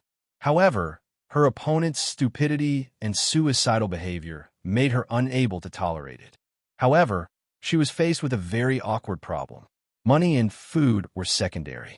The key was the lack of manpower. If it was before Huang Song came, she would have asked him in private if he was willing to send people to help. The Shangjing patrol officer was indeed a small official, but he had a lot of people under him. Looking at it now, it was very likely that it would not be possible. It was not that Huang Song was not kind. He was just doing official business. He could only use his limited resources and energy to help the officials and nobles to complete the tasks given by his superiors. It was several times more difficult for a eunuch to make a name for himself in the court than for an ordinary person. He was benevolent towards the people, but the situation was too harsh. He wanted to help, but he was powerless. If only she had the troops, then she wouldn't have no one she could use. Huang Song saw that Jiang Pengji had made up her mind. He sighed in his heart, knowing that he could not persuade her. Are you here to look for Huayu and Huaijia? They're all inside. Jiang Pengji had already guessed what Huang Song was here for. He secretly told them to leave Shangjing as soon as possible and return to their own home. Then, they would be completely safe. Except, while Huang Song had good intentions, the two Feng brothers were not ordinary people. Each had their own opinions. Huang Song looked embarrassed. Seeing that Jiang Pengji was in a bad mood, he could only bow and thank her. He walked past her to look for the Feng brothers. Seeing that Huang Song had walked far away, Suku said, Lang Jun, we'll go back and make arrangements first. All right, you ride it for now to buy. It's clever. If we meet a mob on the way, it can bring you safely away. Suku took the reins from Bai and mounted the horse with practiced movements. Thank you. The little girl had a proud temper.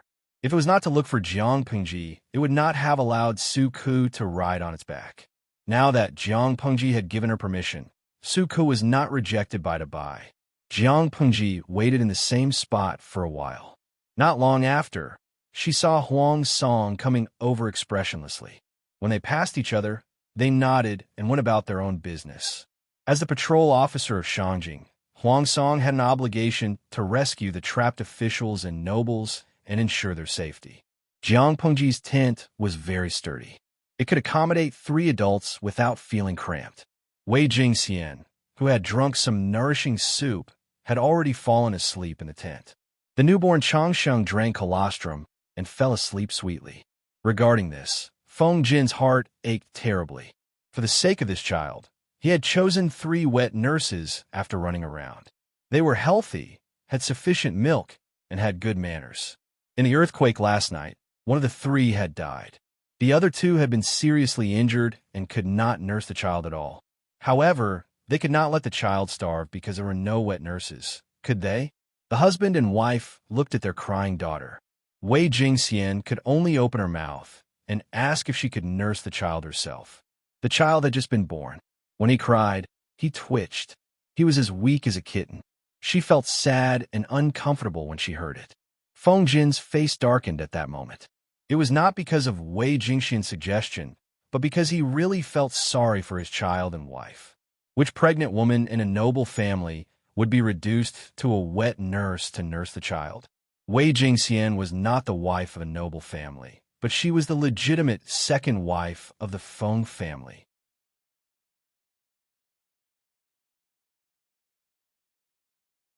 Chapter 376. Huayu, she said, interrupting Feng Jin's thoughts. Help me. Feng Jin's heart trembled. What do you need me for? Just tell me. Speaking of which, they were not only best friends. Lanting had saved his and his family's lives. I want to stay in Shanjing. As soon as she opened her mouth, Feng Jin said decisively, No, you should leave as soon as possible. He did not want his wife and daughter to be implicated. He had no choice but to choose a safer plan, but Jiang Pengji was different. It was good enough that she did not provoke bandits and mobs. Her safety was guaranteed. She had a high chance of leaving Shanjing for Chongzhou. Listen to me first. Go on, I'm listening.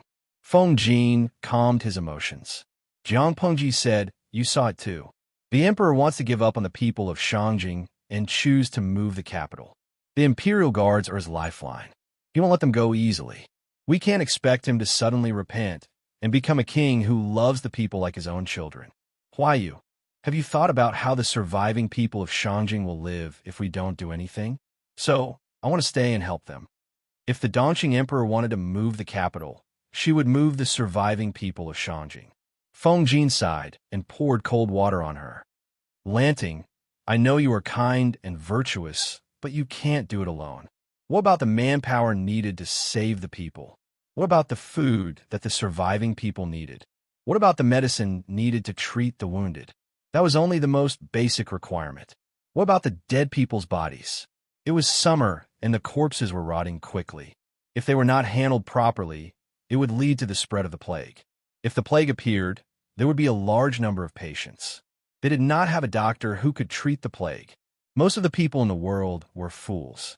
They were easily bewitched. Even if Jiang Pengji was dedicated to the people, there would always be people who liked to cause trouble. They could not wait for the food to be distributed, or they criticized her for not doing a good job. They liked to kill and rob. How could they be suppressed? Even if the above problems were solved, how would she settle the people who were saved? Shanjing was in ruins. The people were homeless. Even the emperor was troubled by this mess. She had the guts to take over. Feng Jin did not know what to say to her. Huayu, I can do it, Jiang Pengji said plainly. Feng Jin suppressed the inexplicable uneasiness in his heart. He looked sharply into Jiang Pengji's eyes. His voice was hoarse and his breathing was heavy. You're just a commoner. You can't shoulder such a huge responsibility. If you want to save him, you must take care of everything. Have you thought about how to end this? The emperor of Dongqing had given up on the people and chosen to move the capital. She, as a commoner, dared to go against him. She must be tired of living. I know how to end this. Jiang Pengji was as still as a mountain. Her expression did not change at all. Shanjing City is uninhabitable now. It will take a lot of energy and manpower to rebuild it. Based on the scale of this earthquake, it was likely that it would not only affect Shanyang County, but perhaps an entire province. There is no time to rebuild a home on top of the ruins. So I want to move them to Chongzhou. As soon as he finished speaking, Feng Jin's expression changed drastically. He flipped the short table beside him. The short table flipped in the air and landed heavily on the ground with a clang, waking up Wei Jingxian and Changsheng, who had just fallen asleep. Changsheng's weak cries were heard. Her red and wrinkled little face was steaming. Her cries sounded extremely aggrieved. Wei Jingxian lifted the curtain of the tent. She comforted the child while looking at the two of them in fear. Husband, Lanting, did the two of them quarrel? Your husband is fine. Feng Jin was pulled back to reality. His cold expression turned into guilt. He said in a low voice, Comfort Changsheng. There were aftershocks from time to time. Even adults were afraid, let alone a newborn child. As the father, he could not control his emotions and flipped the table, scaring the child to this extent. How could he not feel guilty and blame himself? Lanting, let's go somewhere further to talk. Feng Jin's expression returned to normal, but his tone was no longer gentle. It was more strict. Okay. Jiang Pengji stood up and followed him. The audience in the streaming room was frightened by the aura between the two of them. There was a gap in the bullet screen. Ingyang Kuaixian. How did the young Feng Jin suddenly become so scary? In an instant, he transformed from a gentle and noble son to a ferocious man. It scared the babies in the audience to death. Beef soup Buji Jiang. Could it be that the streamer said something taboo and guessed his sore spot? Lao Cg Lianmeng. Tisk. Worrying for nothing. Feng Jin's thoughts were actually quite easy to guess. The streamer did say something taboo. No matter which era it was, rebellion was not forbidden, right? The streamer just hinted that she did not want to put up with the stupid emperor of Dongqing anymore. She wanted to go on her own. The young Feng Jin received an orthodox education. It would be strange if he could accept it so quickly. Wushi Guanxian. Look at the Dongqing emperor. If he doesn't rebel, he will live through the Qing dynasty? Who's Tiaodong? Even so, there is no need to be so shocked, right? Look at Su Ku. His ability to accept is quite strong. In Yuejia Zhuge Qinma. TSK. But the problem is, does the young Su Ku know that the streamer is a woman? When the bullet screen came out, countless ellipses appeared randomly, as if they did not realize the connection between them. So what if she is a woman? Does she eat your rice?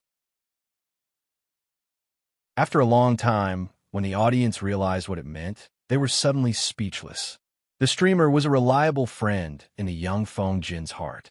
If she was a man, she would naturally be able to show off her skills and plot for the world. After all, the Dongqing emperor was indeed stupid. If he rebelled, then so be it. But the problem was that she was a woman. Feng Jin probably did not have the concept of someone rebelling in his mind. After a while, one of the audience members told the truth. New DGO, well, why do I feel that? My baby Feng Jin was frightened by the streamer? Feng Jin was indeed frightened. His heart was full of complicated emotions. In the end, he accidentally flipped the short table. Lanting, why did you? Feng Jin's expression was indescribably conflicted. He knew that his best friend was restless and always caused trouble, but he did not expect her to be so ambitious. This is good. Jiang Pengji's expression was indifferent. She threw out an excuse. Can you imagine that one day, I will stay at home to take care of my husband and children? I will help a strange man wash his hands and cook his soup. I will be like a helpless little girl to him all day long, like a good wife and loving mother. Feng Jin looked like he had eaten a bug. He said with difficulty, "You don't have to say any more." He lacked imagination. He could not imagine it at all. If there was a burly man who was like a helpless little girl to her, and if he felt wronged, he would punch her in the chest. That would be more normal. So, I can't live the life of an ordinary woman. Why you? I can't be a coward for the rest of my life. I can't marry a woman to hide my identity and then live the rest of my life without thinking, Jiang Pengji said. I am a human first, then a woman. Since I am a human, why am I not qualified to be the emperor? The emperor is not benevolent, the court is not upright, and the country is on the verge of destruction. Why should I be content with an ordinary life? Chapter 377. Since ancient times, when did the sages rule that the emperor had to be a man? Even if there is such a rule, it is a rule. To be a monarch, one must be a human, not a man, and definitely not a beast. Jiang Pengji's words had a double meaning. She also scolded several emperors of Dongqing. Most of the people in Dongqing would agree if they said that they weren't humans but beasts. Feng Jin sighed. You have such a sharp tongue. When it comes to quibbling, I can't beat you. Indeed, the wise sages did not stipulate that the emperor had to be a man. On the other hand, why couldn't women do it? There was nothing wrong with this sentence. To the common people, they did not care who the emperor was. It did not matter if the emperor was a man, a woman, or a beast. They cared more about who could bring them a stable and happy life. Feng Jin was not an arrogant aristocrat. He understood what the common people needed. The ones who truly cared about the emperor's gender were probably not the common people, but the aristocratic families and other nobles. This is the current custom. Have you ever thought about what you would do if your identity was exposed? All the students in the world will write to condemn you. Feng Jin's heart wavered, but he still wanted to persuade her to give up. Jiang Pengji didn't hide it at all. She snorted and said, "The winner takes all." In the future, when he waved his army and chased after the deer, he would kill anyone who refused to submit. A scholar's scolding will be condemned by thousands of people. No matter how fiercely he scolds, it's just a verbal skill. Once the ears are blocked, who cares how he spits? Take life and death lightly. Fight if you're not satisfied. It seemed that it was very powerful for scholars to criticize and criticize, but why would Jiang Pengji care about that? Because she didn't care about fame at all. If she died, why would she care about the flood behind her? If you want to blabber, then blabber. Whoever blabbered would be beaten up. Yes, when it came to such matters, she was just that simple and crude. There was nothing that could not be suppressed by absolute force. If there was, he would suppress it again. Feng Jin was silent. Jiang Pengji had said everything and laid her cards on the table. The atmosphere between the two of them was a little quiet. She could only take the initiative to attack. Will you help me or not? You've been drooling for so long. You should at least say something. It's very awkward for me to act alone. Feng Jin looked at her bitterly. Even if he wasn't being courteous, he should at least put on an act. Also, could he reconsider? Help. As soon as he finished speaking, Feng Jin wanted to slap himself. Why did he agree just now? It was as if he was possessed. He had previously advised Feng Ju not to act recklessly, but now he was slapped in the face. He was dragged into Jiang Pengji's boat in the blink of an eye, and it was a boat that could sink at any time. That's good. Jiang Pengji smiled. Feng Jin could not cry in his heart. However, he also knew in his heart that after moving the capital, Dongqing would not be far from falling apart. They didn't even care about the people in Shangjing, so why would they care about the people in other earthquake-stricken areas? Even a rabbit would bite when it was cornered, let alone a living person. After Feng Jin figured it out, he wasn't really against it anymore. Not to mention anything else. Just for the sake of his wife and daughter, he had to find a place to settle down in order to protect his family.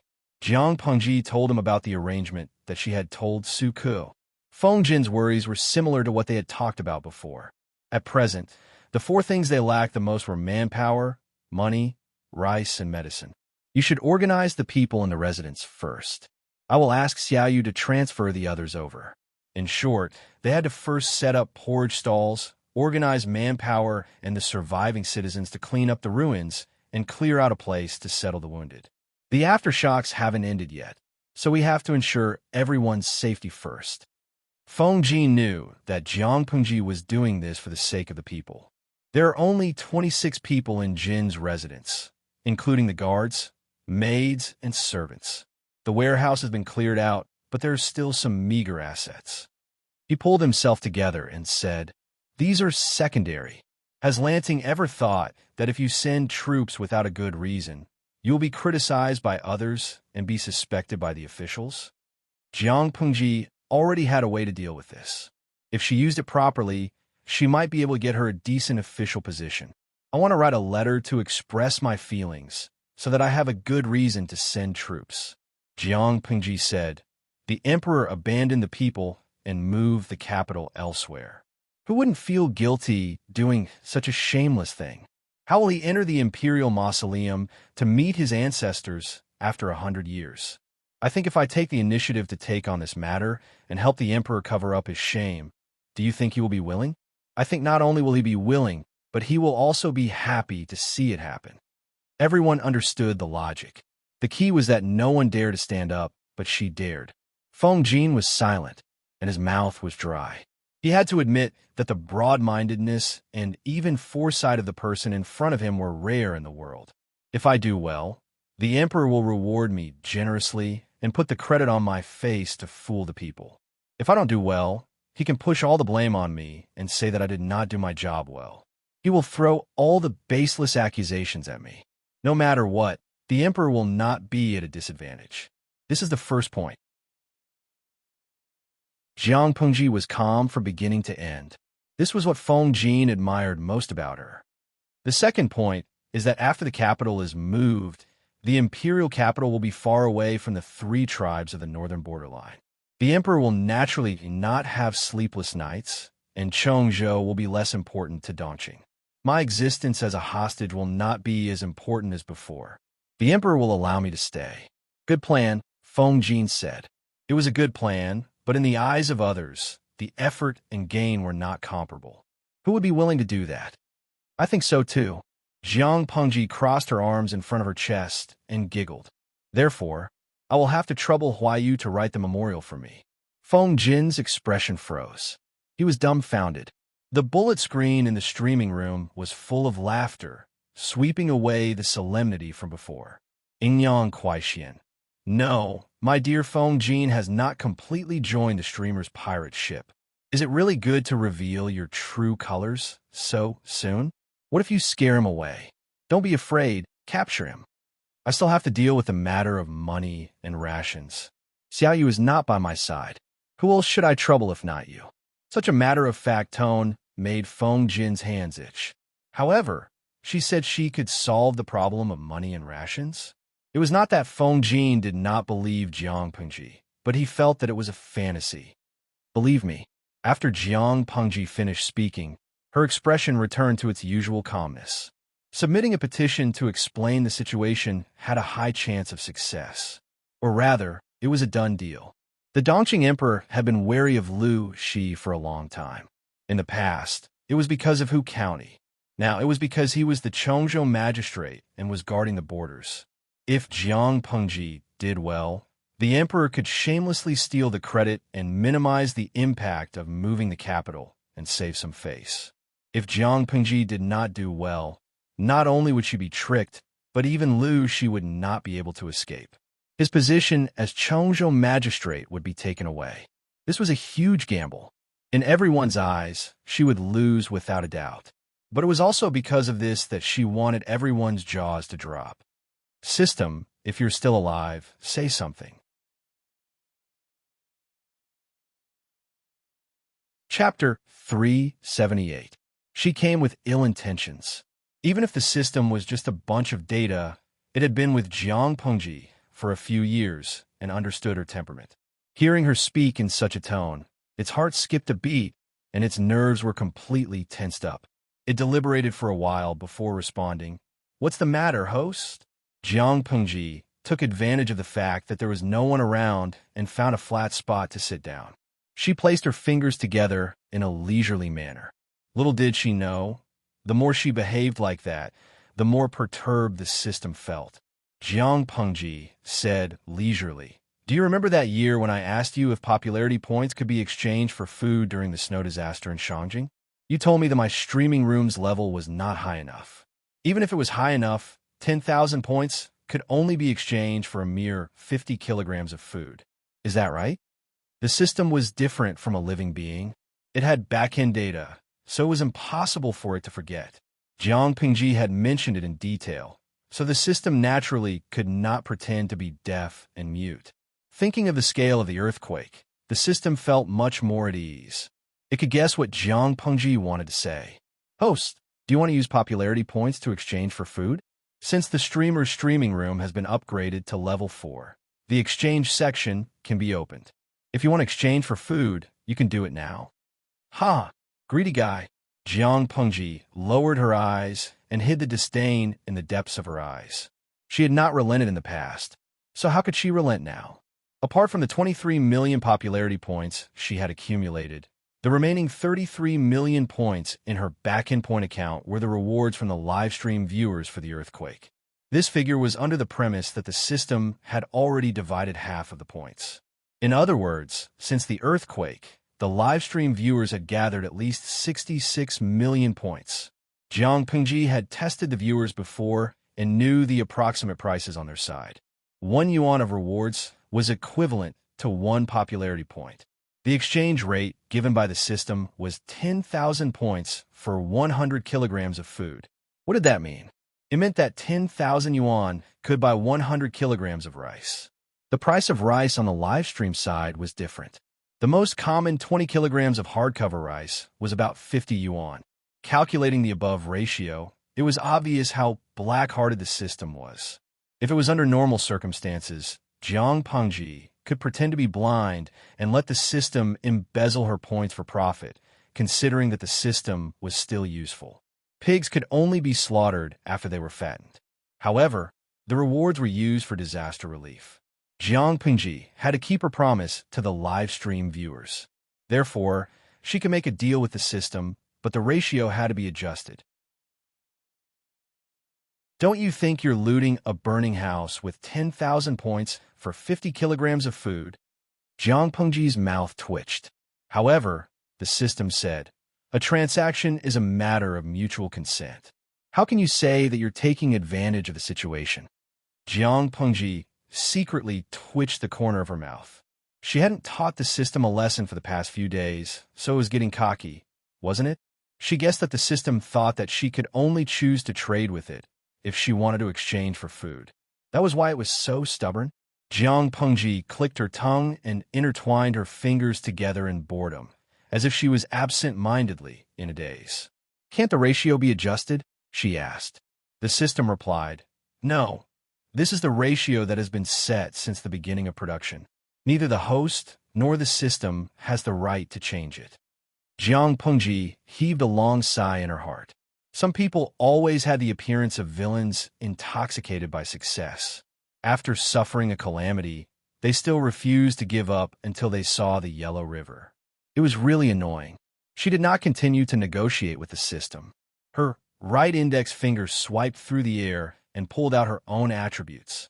The attributes panel became longer and longer, and the classification of various data became more detailed. Her gaze skipped over the meaningless content and directly locked onto basic strength. 51 points. Strength fusion plus 67 points. When she left Shangjing with Master Yuan Jing, she had fused her strength points once, and the system had also upgraded once. After that, she stayed in Langyi for half a year and did many trivial tasks and boring live broadcasts. She fused her strength points again, and the system also coincidentally upgraded. After about half an hour, the system took the initiative to ask, Host, do you want to exchange for food? Do you think I should exchange for food? She asked with a smile, but there was not a trace of emotion in her eyes. There was still 1,000-year-old ice condensed in her eyes. The system hesitated for a while and replied, according to the back-end calculation data of the system, it is recommended to exchange for food. The earthquake this time had a magnitude of 7, 8, and there have been 5 aftershocks. In Shangjing alone, the death toll is more than 30,000. Don't underestimate 30,000. There were about 120,000 ordinary people in Shangjing. Including the 100,000 Imperial Guard stationed there, there were about 220,000 people. Most of the Imperial Guards lived in military camps, so there were not many casualties after the earthquake. In other words, without counting the number of Imperial Guards, the death rate of the ordinary people in Shangjing had reached a quarter. This was only the confirmed dead. The number of people buried under the ruins who were still breathing was even greater.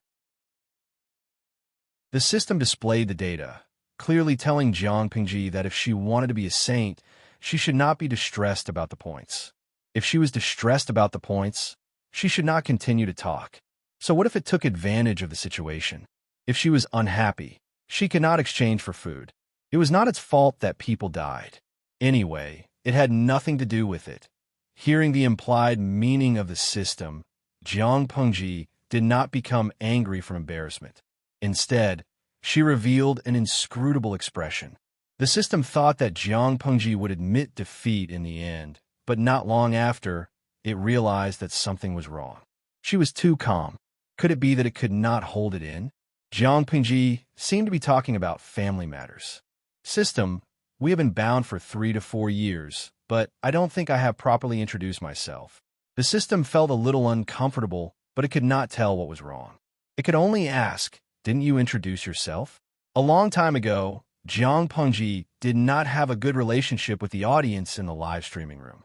In order to diss the audience, she had introduced her background. I did introduce myself, but it was not comprehensive. Jiang Pengji seemed to have moved the topic away from exchanging for food, but the system became more and more uncomfortable. She said, now that I think about it, I should seriously introduce myself again. Name, Jiang Pengji. Occupation, Federal General. Gender, female.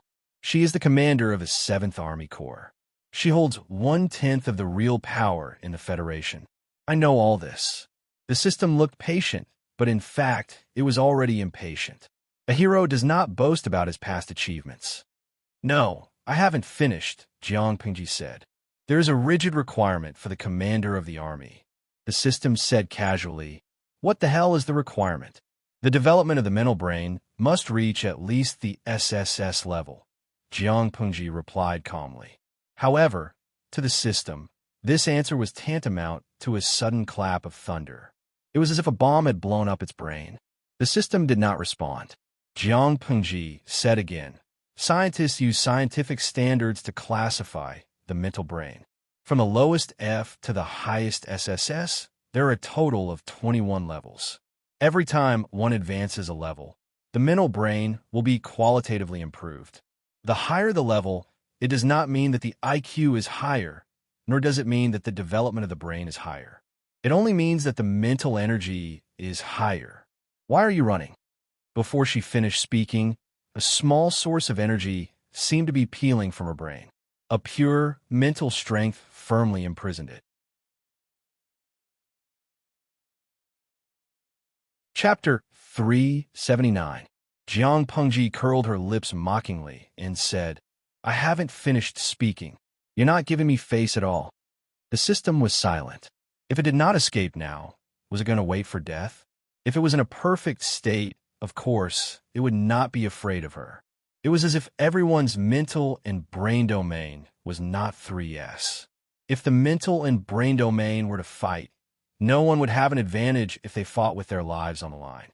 However, the current itself could not be Jiang Pengji's opponent at all.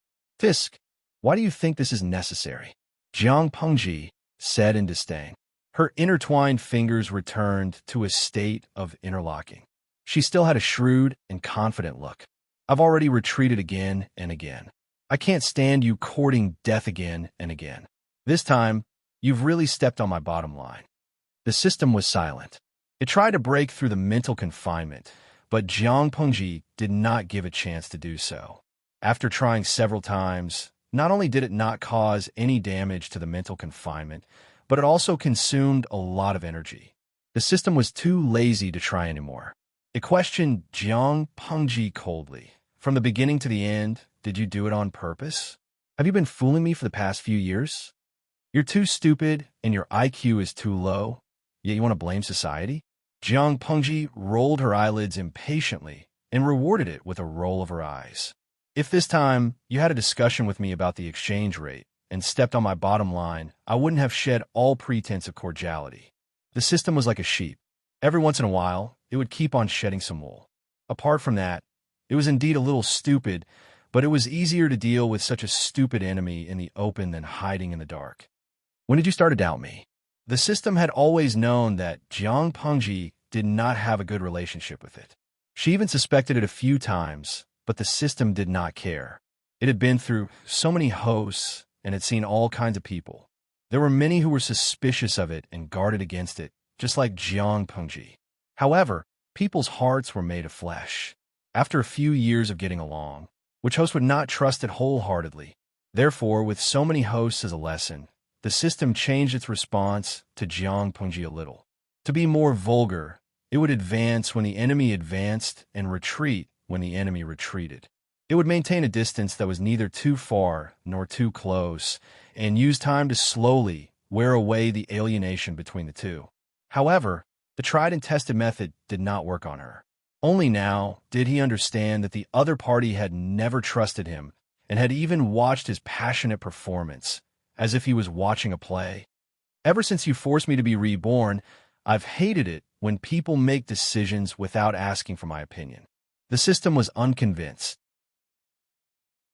"I gave you a new life. Ungrateful.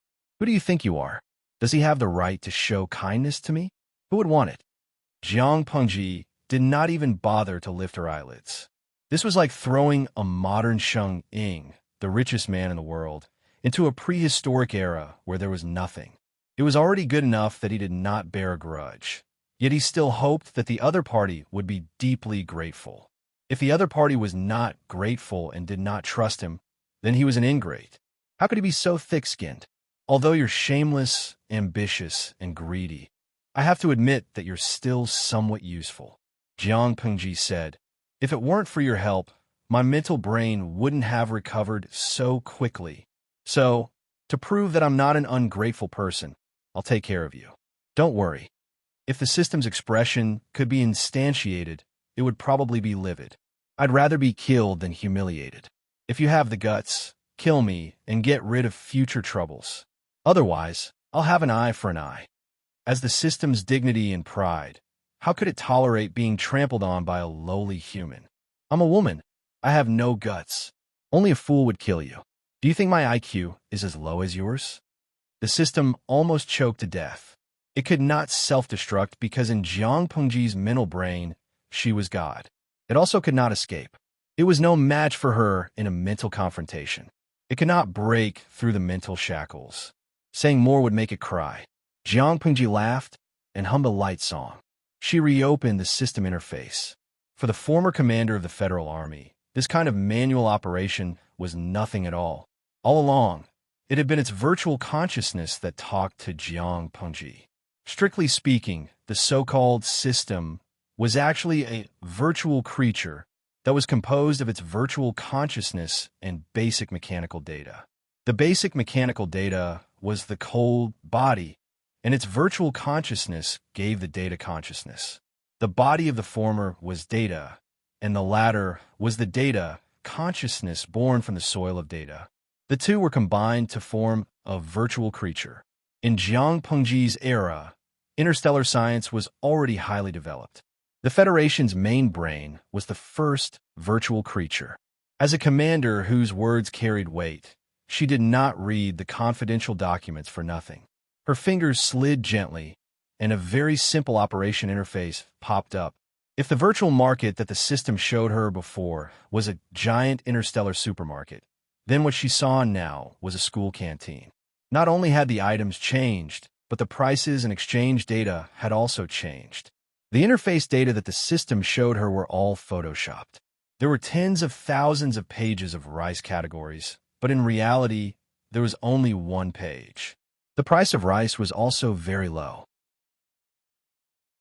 Even if the cross-dimensional transportation fee was included, the price was still cheaper than the hardcover rice in the streaming room. TSK, 10,000 points for 50 kilograms of food. Why don't you go to heaven?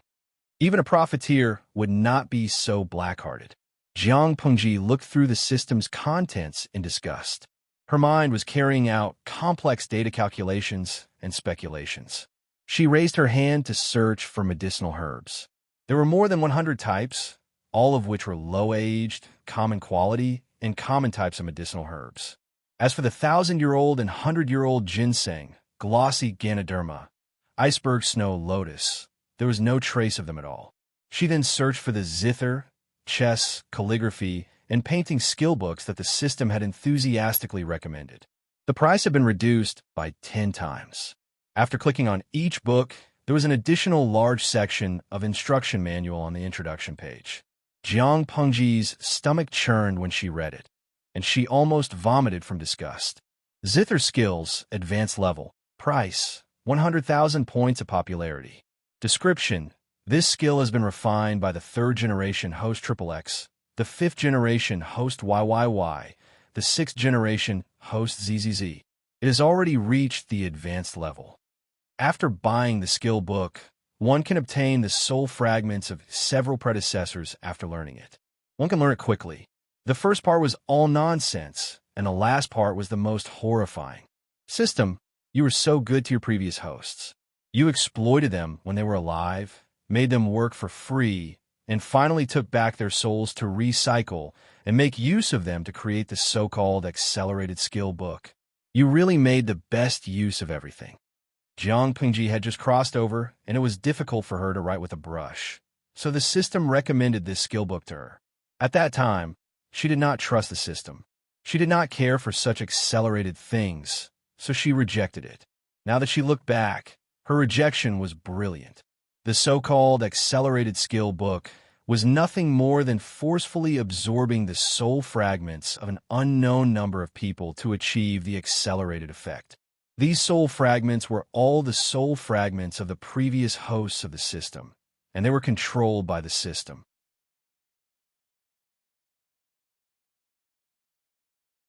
Chapter 380.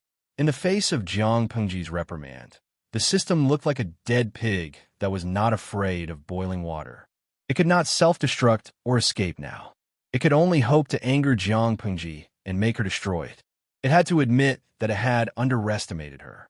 It had taken Jiang Pengji lightly because she was a lowly ant. If Jiang Pengji saw through its thoughts and said faintly, "This mental brain domain is your cage. When I catch your main body, I'll deal with all of you together. If I deal with you now, won't I alert the enemy?" Even if the system was just a virtual consciousness, it was frightened when it heard her say that. "Are you stupid? Since my mental brain domain is at level 3S, do you think I can't see that your mental brain domain is abnormal?" The system was speechless when it heard that. It was suddenly speechless. It had indeed sliced itself into two. The main body had most of the energy and abilities, and the part that was separated copied the incomplete data of the main body, forming another palace intrigue streaming system, which was the self that was attached to Jiang Pengji. If I kill you, your main body will detect it immediately. This will alert the enemy. If I let you escape, the main body and the split body will merge, and the level of the mental brain domain will be the same as mine. Won't I create a strong enemy for no reason? Jiang Pengji did not understand. Who gave the system the confidence to think that she could not see through such childish tricks? You be good and stay in the prison. I will feed you energy regularly. I guarantee that you won't starve to death or be full. After saying that, she cut off the channel of consciousness transmission from the system to the outside and isolated its noise. In an instant, she felt that the whole world was different. Her ears were completely quiet. Her battle with the system only took less than the time it took to burn a stick of incense. In the eyes of the audience in the streaming room, she was just distracted. Even though she did not have the assistance of the system and had to operate it manually, it was much safer without the hidden dangers of the system. At that moment, she realized that many functions in the background of the streaming room were grayed out. Jiang Pengji clicked her tongue and brought up more detailed background data. With a glance, the system changed the initial data and set the sensitive words to completely prevent the possibility of the big shots from the other dimension finding her. If the audience made a forbidden comment, they would be kicked out immediately and their IP would be blocked. Therefore, Jiang Pengji could only meet the audience who were watching the show. Jiang Pengji couldn't see the content because of the system's concealment. Unfortunately, even if she imprisoned the system's consciousness, she did not have the authority to change the back-end data. In other words, the live stream would remain the same in the future, unable to level up, unable to update data, a severely emasculated version of the streaming room. TSK. Jiang Pengji felt disgusted. However, as long as the live broadcast room was still there, she could still see the audience, and she could still exchange for the rice that she needed at the mall. That was enough. He comforted himself in this way, but he still felt a little unhappy. However, his displeasure soon dissipated into thin air. Awesome. Jiang Pengji looked at the popularity points backstage. The total was 111 million. She quickly looked through the back-end data and finally understood where the tens of millions of popularity points had come from. Jiang Pengji put the system's consciousness under house arrest, and the points in its account were directly transferred to her back-end account. The ultimate reason for the system's attachment to her was unknown, but it had a very clear goal: to exploit the popularity points in a variety of ways. Every time it leveled up, the system would take the opportunity to transport the exploited popularity points to the main body. Of course, under Jiang Pengji's deliberate obstruction, the popularity points it could send to the main body were very few. Most of them were saved up by the system through hard work and frugality. The audience in the live stream enthusiastically rewarded the earthquake, and the system received half of the popularity points. They were all newly obtained, and they were still warm. The system did not have time to be secretly happy. It courted death and stepped on Jiang Pengji's bottom line. Both parties shed all pretenses of cordiality, and it was unfortunately placed under house arrest. In the end, the popularity points that the system had accumulated during this period all went into Jiang Pengji's pocket. At that moment, Ingyang Kuaixian, streamer, are you feeling unwell? Lao Cg Lianming. Do you think the streamer is possessed? She was motionless from the beginning, and then she suddenly gestured at the air. Now, she's smiling happily for no reason. Of course, maybe the wound on her back affected her brain. Jiang Pengji came back to her senses, and her expression became much gentler. She replied to the audience, who were waiting anxiously. Host V, ahem, I'm sorry for making everyone wait. I just negotiated with the person in charge of the live stream. Because it's related to confidential issues, it's inconvenient to reveal too much. However, after my argument, the other party is willing to temporarily open a channel to another agricultural dimension. You can use rewards to exchange for an equivalent amount of food and medicinal herbs. However, in order not to affect the dimension, according to the rules between dimensions, the variety of items that can be exchanged is limited. The bullet screen this time was probably the most words that Jiang Pengji had ever spoken in one go. When the audience in the live stream heard the news, they were instantly excited as if they had been injected with chicken blood. Ingyang Kuaixian. Damn, the streamer is actually an employee of the legendary mid-dimension streaming company? Just like what's written in novels? What? Yeah, just listening to the streamer's words, I feel that it's very high-end and imposing. Motorola. Oh my god, is there a streamer like the streamer? The audience in the live stream room had their imaginations run wild. They asked all kinds of questions, and Jiang Pengji replied to them all.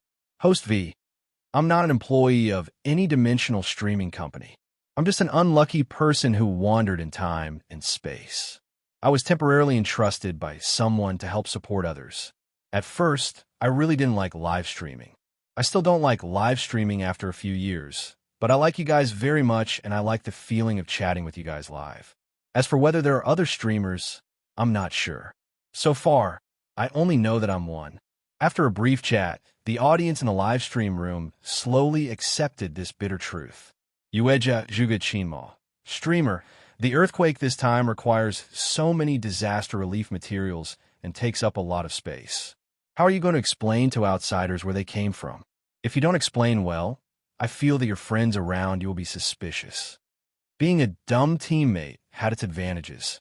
You were full of flaws, and blind dumb teammates might not even notice that something was wrong. It was different to have a godly teammate. People who were too smart were not easy to deal with. Once they became suspicious, it would not be easy to dispel their suspicions. Jiang Pengji had naturally considered this problem. Host V, don't worry, sit and watch my performance. If I can't fool them, consider it my loss. Seeing this comment, for some reason, many viewers suddenly began to feel sorry for Su Ku and Feng Jin. She got up and flicked the dust off her hem.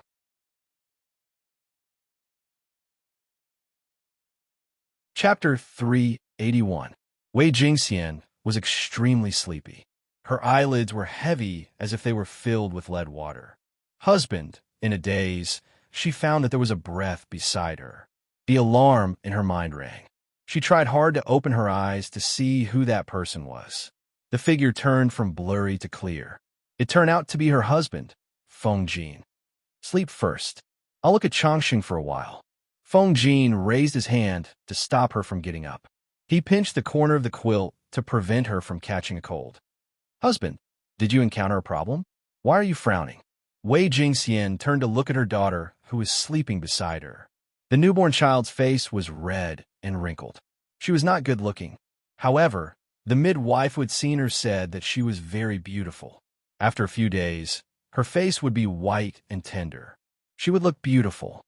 Just now, I promised to help Lanting. Feng Jin could not help but bend his fingers to touch the child's face.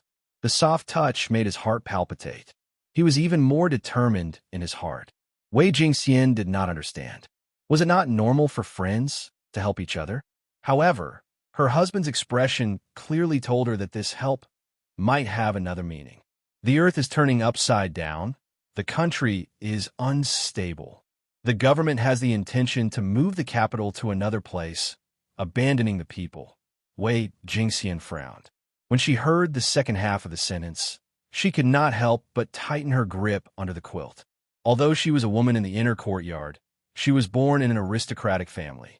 Feng Jin often talked with her, so her knowledge was not comparable to that of ordinary women. Move the capital? She opened her eyes wide, and her sleepiness was gone.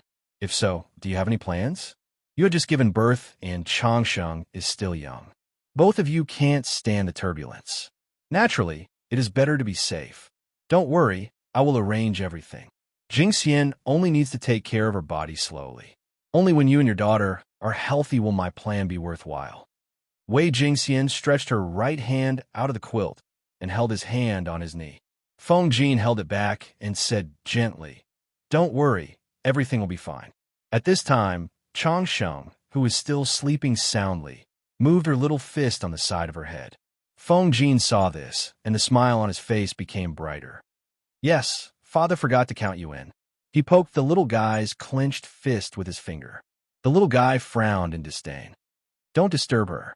If she wakes up and cries, you'll have to serve her." Wei Jingxian glared at him angrily. Even the corners of her eyes carried a mature charm. Feng Jin felt a little more relaxed. Even the booklet in his sleeve did not burn his hand. He knew that once this memorial reached the heavens, he, Feng Huaiyu, will be tied to Lu Shi for the rest of his life. The young lady of the Feng clan has always been strong-willed. As he spoke, he couldn't help but poke his daughter's clenched fist. Miss Sai, looking at her daughter's sleeping face, Wei Jingxian suddenly understood what her mother had said before she got married. To raise a son for 100 years is to worry for 99. This world was becoming harsher and harsher for women. It was hard to survive. Who knew what would happen in another 10 years? What is Jingxian thinking about? Wei Jingxian recalled. "I'm thinking about what happened before I got married. Why don't you tell me? It's not very interesting." Wei Jingxian said, "When I was young, I could ride a horse on the street. But when I grew older, I had to stay in the boudoir. I had to practice calligraphy every day and had less time to play outside. A while ago, I received a letter from a friend in the boudoir. I heard her complain. I couldn't help but worry. Would Changsheng not be able to leave the house in another 10 years? She would even be criticized when she goes out." Feng Jin's attention was attracted by her words. He temporarily put aside the matter of the booklet. "What do you mean?" Wei Jingxian said, "The Empress of Zhongzhou is brilliant in literature and has a great ambition to enlighten all the women in the world. These years of painstaking study, she has written 4 books in succession, namely, Women's Commandments, Women's Internal Instructions, Women's Analects, and Women's Exemplary Records. These 4 books are highly regarded by the Confucian scholars of Zhongzhou and a large number of students. They are also known as the 4 self-accomplishment classics for women. They are popular in Zhongzhou and sought after by the noble ladies of the gentry. Now, even the noble ladies of Hejian County have a copy. These books were obviously read by women. Feng Jin naturally wouldn't touch them. He said suspiciously, "They are written by the virtuous Empress and are highly regarded by the Confucian scholars. I think they are good reading materials." Why is Jingxian a little unhappy? It was hard to say about other things, but that Women's Analects dared to use the 2 words Analects in it. It should be very solid. In the future, I will buy a few books for Changsheng to read as enlightenment reading materials. Feng Jin thought to himself. Then, he realized that Jingxian was looking at him strangely. "Have you read these 4 books?" Wei Jingxian looked at her daughter and then at her husband. This was not a joke. "I've never heard of them. Why would he read women's boudoir books? He wasn't a pervert. Then it's better for you to take some time to read them." Wei Jingxian thought of Shang Wan's tearful complaints to her, and her heart ached. She was the favored daughter of the Shangwan family, but now she was being treated like this. She couldn't help but sigh. Feng Jin's heart tightened. He had a vague sense of foreboding, but he still remembered what she said. The couple talked for a while in the tent, until Wei Jingxian was exhausted and fell asleep. Only then did he lift the curtain of the tent and leave. He carefully closed the curtains to prevent the cold wind from blowing in. Feng Ju shouted, "Second brother, do you have an idea about what happened previously?" Feng Jin's eyes flashed, and he said, "I've made up my mind. What about you?" Although Feng Ju was a 16-year-old boy, he was only a high school student in the era of the live streaming room. But in this era, he was already a man who could bear the rise and fall of the family. As his elder brother, Feng Jin had no right to interfere with his choice and ambition. The two brothers might not be on the same path anymore. "I'm all alone now. I have no family to tie me down, so I want to go out and fight and see the world." After saying that, Feng Ju looked away unnaturally, not daring to meet his elder brother's eyes. Feng Jin said, "You want to look for Huang's song?" This was not a question, but a statement. "Yes." Feng Ju nodded. "A gentleman hides his weapon and waits for the right time. That's all I have to say." Feng Jin was worried about Huang's song, but his younger brother was stubborn and he could not control him. "Then what about you?" Feng Ju secretly heaved a sigh of relief and turned to Feng Jin. "Your sister-in-law and niece should not be tired from the long journey. They will stay in Shangjing for the time being and observe the situation," Feng Jin said in a low voice. "Lanting has the ambition to save the world and the people. He can't bear to see the people destitute and homeless. He plans to petition for the welfare of the people who died in the earthquake." After hearing this, Feng Ju did not come back to his senses for a long time. Did his elder brother mean that he planned to stay and help Lu Shi? Didn't his elder brother say that Lu Shi did not have that ambition? He wanted to ask more, but when he saw his elder brother's pale and tired face, Feng Ju swallowed the words on the tip of his tongue. As they were talking, the main character, Jiang Pengji, arrived. "Have you finished writing the memorial?" "Yes." "Take a look at what's wrong." Feng Jin took out the memorial from his sleeve and handed it to her. Jiang Pengji took it and looked at it carefully. She said, "Huayu, I naturally trust your literary talent." When she finished reading, she raised her head and looked at Feng Jin. He was also staring at her silently.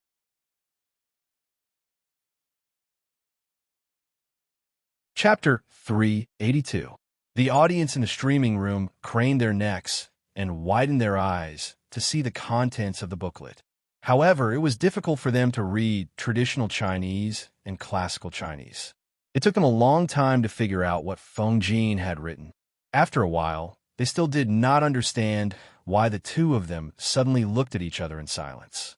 They could only pretend to comment vaguely. "Ingyang Kuaixian, young Feng Jin's handwriting is really nice. There are no typos. Linglong Mabao Suo, #despise. Even if he wrote wrongly, you wouldn't be able to recognize his handwriting, would you? Sans his song Shu Ning Shi. Is there anyone in the streaming room who can explain? I'm so confused. I don't understand at all. It turns out that there are all kinds of birds in a big forest, and there are many great people who can dive. Wikai Guo Fengxiyo. Feng Jin's booklet is not difficult to understand." The streamer asked Feng Jin to write a booklet for her to petition and take on the task of disaster relief. The content of Feng Jin's booklet was roughly the same, but the details were different. He added extortion and blackmail. Extortion and blackmail? Everyone looked at the 4 words and was suddenly stunned. Guikai Guo Fengxiyo, #picknose. Learn well. Children who cry get milk. He described the tragic scene after the earthquake and wrote about the people's misery to gain sympathy.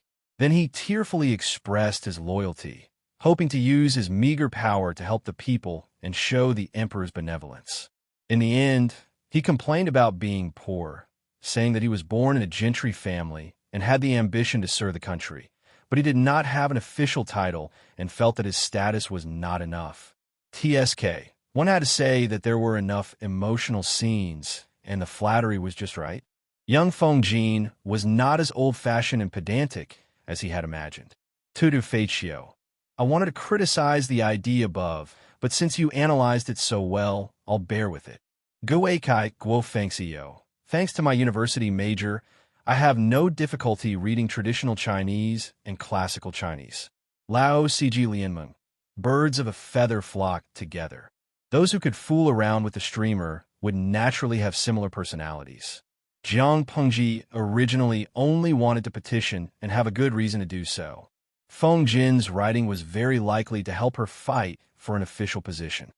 Now the people are in a panic, and everyone is in danger. If the emperor knew about your sincerity, he would naturally feel that it is rare to have a good official. Humans were most afraid of comparison.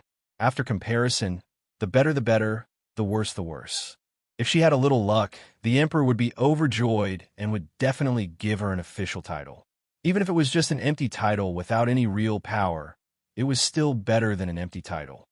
It's an unexpected surprise. Huayu, you're really talented. Jiang Pengji did not hide it. If that's the case, I'll give you a surprise too. Feng Jin's eyes lit up. The surprise she mentioned, could it be yes? Due to the presence of Feng Ju, she only blinked and nodded, giving Feng Jin an affirmative answer. This booklet has to be sent up as soon as possible. On the other hand, thanks to Suka's proficiency in internal affairs, he did not panic. He organized his men, set up a gruel stall, and hired the young and strong people who were lucky enough to survive.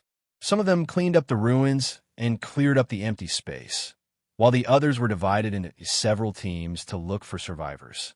The earthquake was severe, and the ground collapsed or protruded. The road surface was uneven, and the degree of damage was serious, which made the rescue extremely difficult. Because the earthquake occurred in the middle of the night, most people were already asleep. Therefore, many people were buried in the ruins. Some died on the spot, while some were lucky enough to survive. Although they were alive, most of them were seriously injured. If they were not treated, they would not live for more than a few days. There was a serious shortage of manpower. Jiang Pengji had solved the shortage of food and medicinal herbs, but she could not solve the problem of manpower. She had no choice but to find a strong man. She even went to the field herself. Xiaoyu, bring some people to set up the injured area. Jiang Pengji was very clear that it was a tough battle this time. It was a race against time and a fight for survival with the King of Hell. She quickly arranged tasks. Huayu, help settle down the injured and the gruel stall. You can also take care of Jingxian nearby. In ancient times, scholars had to learn the 6 arts of a gentleman. They could ride, shoot, or dance with the sword. However, they were still civil servants. Jiang Pengji did not let them go to the ruins for search and rescue, lest they were unlucky enough to die in an aftershock. It was safer to stay in the base camp. After she finished speaking, Jiang Pengji took the sleeves that Takshu handed to her. She bit one end of the rope roughly and tied the sleeves nimbly with the other end. Then, she swiftly tied a slip knot on both ends of the rope, revealing a pair of snow-white, muscular arms for the convenience of search and rescue. Takshu, stay here to make stretchers and take care of the injured people. Their luck was not too bad. All the servants of the Lu residence had survived. Coincidentally, there was a servant girl who had learned medical skills from the doctor's father. Although she had only learned superficial knowledge, how could she be picky? She directly let the girl be a doctor. She might not be able to treat serious injuries, but she could still treat ordinary injuries. The search and rescue started from the nearest place. Jiang Pengji basically rushed to the front, letting the people who followed behind know what it meant to be born with divine strength. Not long after, they were covered in dust and blood. The original color of their clothes could not be discerned. Jiang Pengji was skilled and strong. Her 5 senses were strong. In addition, she had a strong spirit that ordinary people did not have. She was equivalent to a mobile human search and rescue device. She could find traces of life. Based on the principle of prioritizing rescue, of course, she would first save those with strong signs of life. Bring the stretcher over. There are living people here. Jiang Pengji calculated the collapsed wooden and stone structure. She used both hands to lift the rubble, revealing a figure covered in blood. The wood was ready-made. It was directly taken from the ruins. Jiang Pengji asked people to gather all the furs and cloth that could be found. She asked the weaker servant girls to make a simple stretcher together. It did not matter if it looked good or not. It was convenient to put the injured on the stretcher. Immediately, someone came up from behind and worked together to carry the person out and put him on the stretcher. Jiang Pengji roughly explained to them the points to pay attention to when carrying the person, so as not to accidentally aggravate the injury. Seeing Jiang Pengji save one person after another who was still alive, everyone thought that there were many survivors. In fact, only Jiang Pengji frowned deeply. Her heart sank to the bottom. Too many people had died. There was no time to lament about this. Jiang Pengji could only purse her lips and bear the scorching sun above her head. Soon, bloody blisters appeared on her hands. The bloody blisters burst, mixed with sand and wooden thorns. Her palms looked very scary. The streaming room was quiet. The atmosphere was heavy. No one dared to speak. From a seismological point of view, 72 hours after an earthquake was the golden time for search and rescue. Jiang Pengji had already wasted a lot of time before. Now, she had to seize every minute and second. After 6 hours, it was already noon. The scorching sun was the hottest time. There were 230 people rescued alive. Among them, 190 were rescued by the team, led by Jiang Pengji. There were only a few living people carried out by the other teams. Most of them were cold and stiff corpses. The area that was tidied up was filled with the strong smell of blood.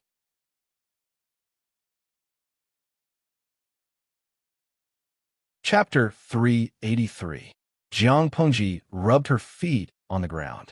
Then, she randomly picked up a tree branch and drew an irregular rectangle on the ground. With a few strokes, she drew a regional map of Shangjing. During her time in Shangjing, she basically wandered around aimlessly outside. She knew the regional plan very well.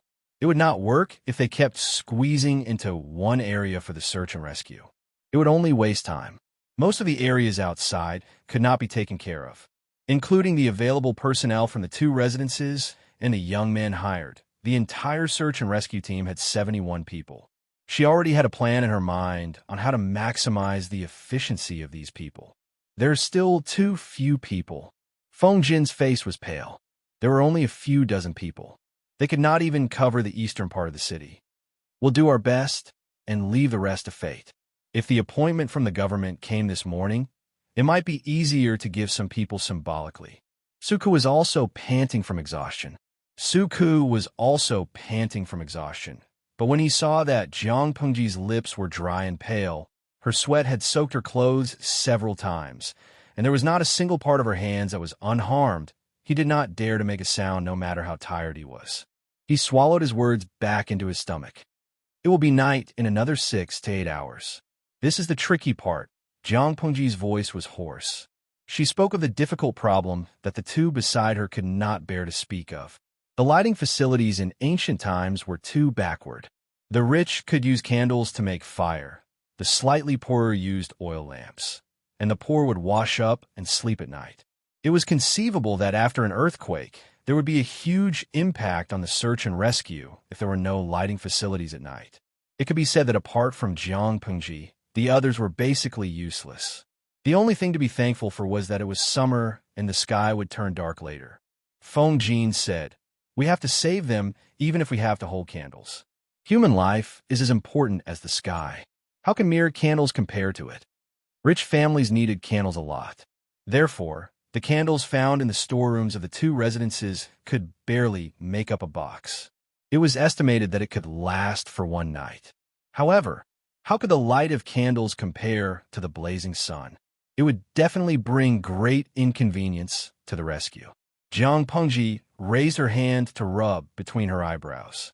She did not know how many bloody blisters had formed on her palm and how many had burst. Others felt that her hand was in pain just by looking at it. She was indifferent, as if she could not feel the pain. Let's call a day. Arrange for people to take turns to rest. We still have work to do at night. There were only so many people, and not everyone was as tireless as she was. They could not withstand the high-intensity search and rescue that lasted day and night. Jiang Pengji missed her troops again. After all, they were well-trained and had much stronger stamina than ordinary people. I'm thinking how good it would be if the troops could land now. She smiled bitterly and took a bowl of warm water from Takshu. She raised her head and poured it into her mouth. She gulped it down and felt that it was not enough, so she asked Takshu to get her another bowl. If that's the case, Langjun, then I wish I had the ability to turn beings into soldiers. Suka tried to find joy in his misery. He held a bowl of porridge and gulped it down. He no longer cared about his gentlemanly demeanor. Feng Jin sighed and ate a simple bowl of porridge. His stomach was half full. Jean will go and take a look at Madame. Now, he was most concerned about his wife and daughter. Jiang Pengji gave up her own carriage. It was spacious inside, and everything was in order. In addition, the shock absorption system was good. As long as there was a thick mattress and quilt, even if there was an aftershock, Wei Jingxian would not feel a strong tremor while lying in the carriage. Since she was pregnant and needed to breastfeed the child, it was natural to give her a special treatment. The food in the mouth was to restore vitality and stimulate the production of breast milk. No one could let the mother and daughter go hungry. Because there were too many injured, almost all of them were bloody. The air was filled with a strong smell of blood. The pregnant woman could not stand such stimulation. The carriage was tightly packed, and it was too stuffy. She asked the maid to soak a cloth with warm water and tighten it to wipe her sweat. Only then could she feel a little better. Thinking of the poor conditions, Feng Jin only felt guilty. I can't eat it. Do you want to eat some too? Feng Jin entered the carriage and tidied up his appearance. He wiped his hands and the skin that was exposed outside. He also changed the clothes that covered his head so that he would not dirty the carriage. As soon as the curtain was lifted, the heat inside came out. Just staying for a while made him feel uncomfortable and sweaty. No, I ate just now. You're still in confinement and need to nourish yourself so that you don't get sick in the future. Feng Jin sighed and turned his gaze to his daughter. Because of the high temperature in the carriage, the swaddling clothes that were wrapped outside had been untied. She wore 2 small cotton clothes and a small quilt. It's a little hot inside. Open the curtain at intervals to get some air so that you don't feel stuffy, Feng Jin said. Wei Jingxian said, I remember. You did a good job as a maid. When you get some air, cover yourself and the child well so that you don't catch a cold. Feng Jin could not help but remind her. Wei Jingxian listened patiently. The relationship between the husband and wife could be said to be advancing by leaps and bounds. Jiang Pengji's memorial was quickly sent to the Imperial Summer Village outside the city. After the earthquake, the Imperial Summer Village was on high alert. There were Imperial guards both inside and outside the village. The memorial was successfully delivered to the Emperor's hands after a series of twists and turns. The Imperial Summer Village was different from ordinary buildings. Generally, it had to be earthquake-proof. Therefore, even after the strong earthquake last night, the palace did not collapse seriously. It was only for the sake of the Emperor's life that a huge, luxurious tent was built outside. Although it was a tent, it was actually not much different from the Imperial Summer Village.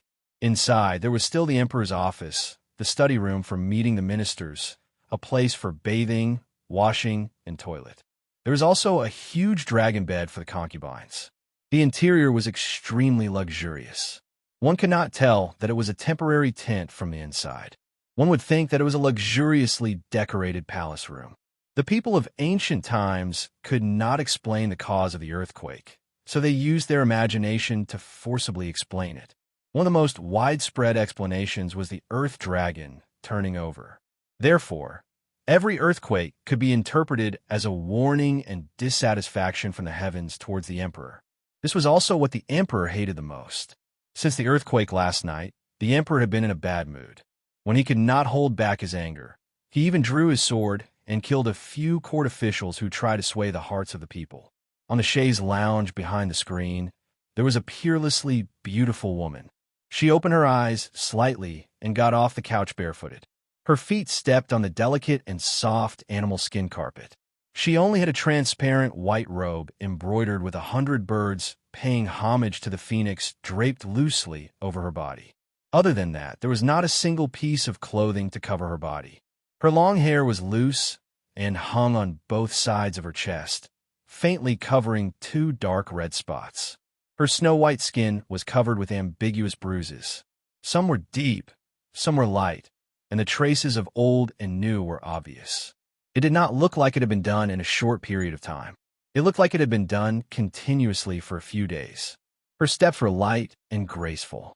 Her 2 straight long legs made one's heart sway. One could not help but linger on her chest and triangular area. The woman pulled up her sleeves. Her face was enchanting. Her body was curvy, and her full red lips were curled into a seductive arc. She was like a beautiful peony in full bloom.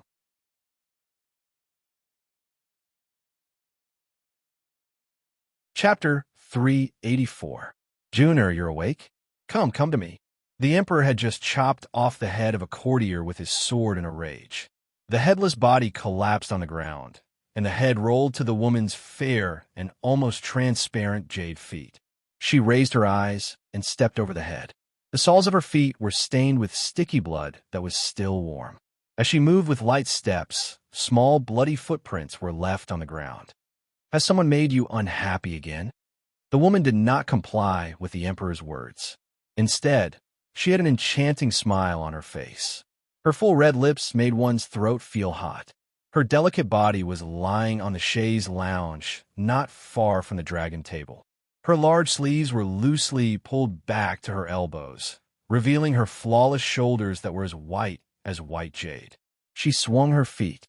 Her jade-like feet couldn't even be held by a single hand. The blood on the soles of her feet made her skin look even whiter. A natural stunner. Countless beautiful scenes flashed through the emperor's mind. The ecstasy of the recovery made his body feel something. He wanted to hold the stunner in front of him in his arms and love her fiercely. He could not remember how many years it had been since he had such a young and impulsive feeling. As he grew older, he became more and more powerless. His temper became more and more irritable. He often abused the beauties around him to obtain pleasure.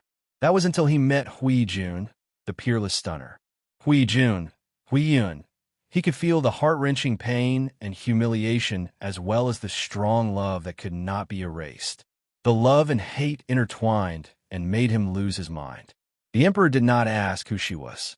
He directly used force to have sex with her in the cool garden of the imperial summer manor. Similar faces, similar names, but completely different feelings. If Huiyun was said to be a delicate and pure white lotus that was untainted by mud, then Hui Jun was a flower of hell that was born from raging flames. She was extremely coquettish and gorgeous, and she was like a seductive demoness that would immediately cause one to become addicted to her and find it difficult to quit. Both of them had enchanting bodies, but Huiyun was naturally shy. She always made him feel uncomfortable during sex. Sometimes he had to take care of her body and had no choice but to endure it. However, this woman called Hui Jun was different. She was as passionate as fire, bold and charming. The emperor always felt that his blood was boiling and his whole body was comfortable. He had regained the impulsiveness and enthusiasm of a young boy. He had feelings for Huiyun. She was the bright moon that he could not reach. She brought him happiness, but also pain and humiliation. As for Hui Jun, when he interacted with her, he felt as if he had been reborn. Countless pleasures caused him to savor the taste of the marrow, and he was unable to leave. The former could not be separated from the spirit. The latter could not be separated from the body. For this emperor who thought with his lower body, physical enjoyment was more important than spiritual enjoyment. Of course, he only found out that Hui Jun was actually his fourth son's beloved concubine. When he thought of Hui Jun and Huiyun's similar appearance and similar names, and that Wang Huiyun was the birth mother of the fourth prince, Wuma Jun, and the former imperial concubine of the emperor suddenly felt disgusted, as if he had eaten a fly. His dislike for Wuma Jun deepened. Thinking of this, the emperor did not feel the slightest bit guilty for snatching his son's beloved concubine. He ordered people to secretly investigate Hui Jun's identity. He dispelled his doubts and doted on this woman to the bone. However, she was not a harmless white lotus, but a prickly rose. She was proud and willful. The emperor saw that Hui Jun was ignoring him. Instead, he smiled and stepped forward. He raised his hand to hold her jade foot and sniffed it with an infatuated expression. Smelling it, his whole body felt comfortable. How can your body be stained with the blood of a foreign man? I'll clean it for you. Hui Jun looked coldly at the old man who was half kneeling in front of her and holding her jade foot and licking it. She felt disgusted, unhappy. She raised her foot and pressed it against his face. Not only was the emperor not angry, but he also smiled and licked her foot. His two hands touched her calf. Both father and son were masochistic perverts. She retracted her foot and sneered angrily. You don't think it's dirty. June, Er's body is clean everywhere. How is it dirty? The emperor slowly got up. His eyes were filled with strong aggression. He scanned her body. There seemed to be two clusters of flames burning in his eyes. I am your son's concubine. I gave my body to him first. Do you think it's clean? The emperor sneered coldly. You are mine now. You can't think about other men. So what if she was his son's concubine? He had even slept with his brother, the wife and concubine of the former emperor. TSK. No matter what kind of woman she was, her careful and vicious nature would never change. In order to save her life, the former emperor's empress had secretly climbed into his bed. She had even taken the initiative to send Wang Guifei to his bed. Now, Lu Shi's daughter, Lu Huan, had sent Hui Jun to his bed for the sake of the status of the fourth princess consort. Moreover, if it wasn't for the fourth princess consort's scheme to push you to my side, I wouldn't be able to have you, right? The emperor hugged the beauty in his arms and said faintly, How can I not have a taste of a peerless beauty who is sent to my door? I love your little mouth very much. As he spoke, he lowered his head and nibbled. Hui Jun secretly twitched her mouth. She had thought that the royal family was very honorable. Only after truly interacting with them did she realize how disgusting it was. The emperor in front of her, other than having money and status, was not as good as the guests she had met before. At least those guests had clearly come to visit. Not only did the emperor want to visit, but he also wanted her to fall in love with them.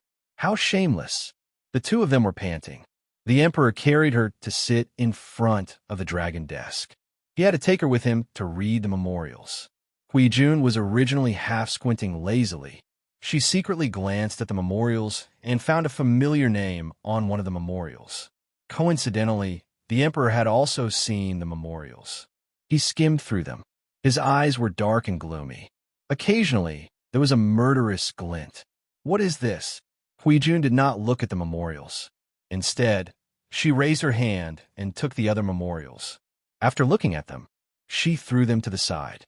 She looked at them and threw them all over the floor. Her willfulness was a clear indication of her unparalleled pampering. A bunch of useless things. My head hurts just looking at them. The emperor allowed her to throw a tantrum until she took away the memorials in his hands. The handwriting is nice. Hui Jun glanced at it. She seemed to be attracted by the handwriting and became interested. Sir, please read it to me. It was not a request, but a statement of an order. All right, I will read it to you. The emperor smiled indulgently. He opened the memorials with one hand and took advantage of her with the other. After reading it, Hui Jun said, What a pedantic scholar. However, he is better than those who annoy the emperor. The emperor said, This was written by your former boss, Lang Jun. Hui Jun's eyes widened in shock. She immediately thought of something. She snorted and turned her face away. What is it now, my little ancestor? I am trying to avoid arousing suspicion. The emperor laughed and said, Lu Shi is indeed talented. He is also patriotic and loyal to the emperor. How can I neglect such a talent? Jun has said that I will give him whatever official position he deserves. Hui Jun secretly thought of something and smiled charmingly. Why don't you give it to any county magistrate?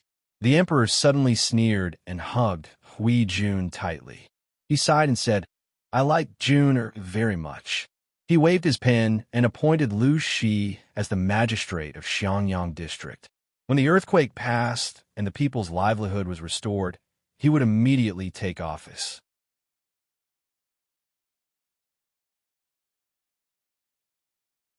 Chapter 385. The emperor was happy to see someone take the blame. He originally wanted to give him a title, but now he gave him the position of the magistrate of Xiangyang district. Although Xiangyang district was not rich, it had a vast land. It was just that it was remote and uninhabited. In order to cover up his embarrassment, the emperor specially allocated 500 dawn of grain and 1,000 imperial guards. He ordered his trusted aide, Huang Tan, to announce the edict. Huang Tan was Huang Song's godfather. Huang Tan sat down and massaged his cold legs. He lamented, "I have to admit that I'm old. The young ones today are really impressive." The earth turned upside down. Shangjing was almost in ruins. The emperor killed an important official in a fit of rage. No one dared to take over this hot potato. Lu Shi's son had the guts to recommend himself. This seemed to be a narrow escape, but at the same time, it was a huge opportunity. He thought of his grandson and reminded him, "You should be more alert. Don't cause trouble everywhere." Huang Song rarely had time to rest, but he was lectured by his godfather. He could not help but put on a bitter face. He had a sweet mouth and was not afraid of Huang Tan's years of prestige. He immediately thought of a way to divert Huang Tan's attention. Huang Song got up and massaged Huang Tan's shoulders. He said with a cheeky smile, "For what I see, I'm not old. Those young boys are impatient and have no sense of propriety. How can they compare to me? My contributions to the country and the country are unparalleled." Although this was a bootlicking, Huang Tan had indeed protected many loyal and virtuous officials. It was not that he had a conscience. He was just trying to please both sides. Jiang Pengji was lucky this time. She met Huang Tan, who brought people to announce the edict. If it were other eunuchs, things would not be so simple. There were many tricks. If the eunuch in charge of announcing the imperial edict found Jiang Pengji an eyesore or was greedy by nature and wanted to sabotage her secretly, he would definitely choose the old rice. If he was more black-hearted, he would directly replace it with rice bran. The 1,000 imperial guards could also be replaced by those who were physically weak, violent, and disobedient. Huang Tan liked to be on good terms with the gentry and young people with potential. He would not play tricks in this area. Only your mouth is sweet. I haven't settled down yet, so it doesn't matter. I can't be like this when I marry Mr. G's beloved daughter in a few days." Mr. G was Huang Song's teacher and also a prestigious scholar in Dongqing. "Grandson understands. I will definitely not disappoint grandfather's painstaking efforts." After a while, Huang Tan tidied up his clothes and prepared to bring people to announce the imperial edict. At this moment, the golden crow fell from the west. Along with the passage of time, the curtain of night grew darker, and his line of sight gradually blurred. When the last ray of light disappeared from the horizon, the entire land was shrouded in darkness. Shangjing City, which was usually brightly lit, was now pitch black and silent. The warm wind carried the lingering heat through the walls and alleys, bringing with it a rustling sound. From afar, it sounded like the wailing of a wronged soul, making one's hair stand on end. After a day of searching, the number of survivors found had already reached 512, and the search and rescue team had expanded to 123. As for the ice-cold corpses that were carried out from the ruins, there were at least 2,000 to 3,000 of them. They were densely piled up into a pile, causing people's hair to stand on end. This number, for the once prosperous Shangjing City, was really insignificant. It was just a drop in the ocean. Among them, most of the people who survived were injured. Some of their injuries were light. Only their arms or legs were injured. Some of their injuries were very serious, with a high fever that did not subside. They were delirious and hovering on the edge of life and death. The maidservants from the 2 residences and the rescued women and children volunteered to take care of the injured. "Xiao Yu, bring some people to this place to collect rations at night. Move stealthily." Jiang Pengji passed a map to Su Ke. This matter should be done by herself, but she was the only one who could search and rescue at night. The efficiency of the others was too low. Rather than that, it was better to send some people to collect rations to temporarily alleviate the food shortage and stabilize the people's hearts. Feng Jin saw that Su Ke was so tired that his face was pale and his eyes were still green. He said, "Why don't you leave this matter to me?" "No need. Huayu, you stay here and take charge. I can still handle it." Su Ke composed himself. He knew that Feng Jin did not have much rest during this period of time. He was tormented by his wife's labor, and then there was the earthquake. He did not sleep at all. He was alone now. His wife, Xuanmei, was far away in Hejin County. Feng Jin was tied down by his family and could not leave his wife and daughter at will. It seemed that he was the most suitable person to handle this matter. 20 hours had passed since the earthquake. Jiang Pingji did not know how many survivors there were in the entire Shanjing city and how many people had died in the long wait. All she could do was to search for the survivors from the ruins and send them for treatment. Jiang Pingji held a simple torch. She was not afraid of walking at night, but the people behind her could not. Is there anyone alive? Respond if you are alive. Is there anyone alive here? We are here to save people. Is there anyone alive? The servants behind her put their hands by their mouths. After shouting for a day, their voices had long become hoarse. Their throats were very painful. In order to cover up her abnormality, Jiang Pingji did not stop them from shouting. She only focused her mind and looked for traces of life. Suddenly, Jiang Pingji said in a hoarse voice, "Wait, don't make a sound." She raised her hand and gestured for them to temporarily stop shouting. After one day, these people had already regarded her as a god. Her every move fell into their eyes. Even when the government did not take any action, this person was still able to stand out and not give up even a single life. This made the eyes of some simple and honest men sour. Jiang Pingji listened for a while and found that the source of the sound came from under a pile of rubble in front of her. There's a child crying. Everyone listened carefully. That intermittent crying sound was indeed that of a baby. Jiang Pingji stepped on the rubble. The dull pain from the soles of her feet went straight to her brain. It was very difficult to walk through the ruins after the earthquake. Jiang Pingji's shoes had long been useless. If the audience in the streaming room had not reminded her, she would not have even realized that the wooden clogs under her feet had been completely destroyed. The soles of her bare feet were bleeding and cut by the sharp gravel in the ruins. After returning, she asked someone to get a coarse cloth. She folded it into a stack and tied it to her feet to make it easier to walk. However, there was no time to treat the wound on the soles of her feet. The torn flesh and the coarse cloth stuck together. If it was torn, a layer of bloody skin would come off. You go here and here. Look in these two places. Move the rubble away. Jiang Pingji divided the teams. One person held a torch to illuminate the way, while the others buried their heads in work. After a day, it was unknown how much sweat they had shed and how many bowls of salt-mixed water they had drunk. After dividing the teams, Jiang Pingji forcefully moved the huge wooden beam that was weighing down on them. After a day, the skin on her palms was no longer intact. Layers of flesh and blood mixed with dust had accumulated. After moving the last piece, Jiang Pingji took the torch. Everyone looked and saw a woman curled up on the ground. Her legs and femur were crushed by the fallen beam. Only her back was still stubbornly protruding.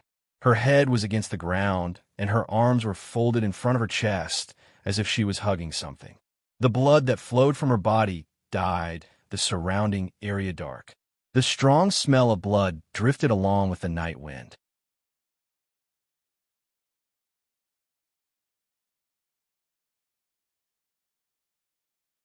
Chapter 386.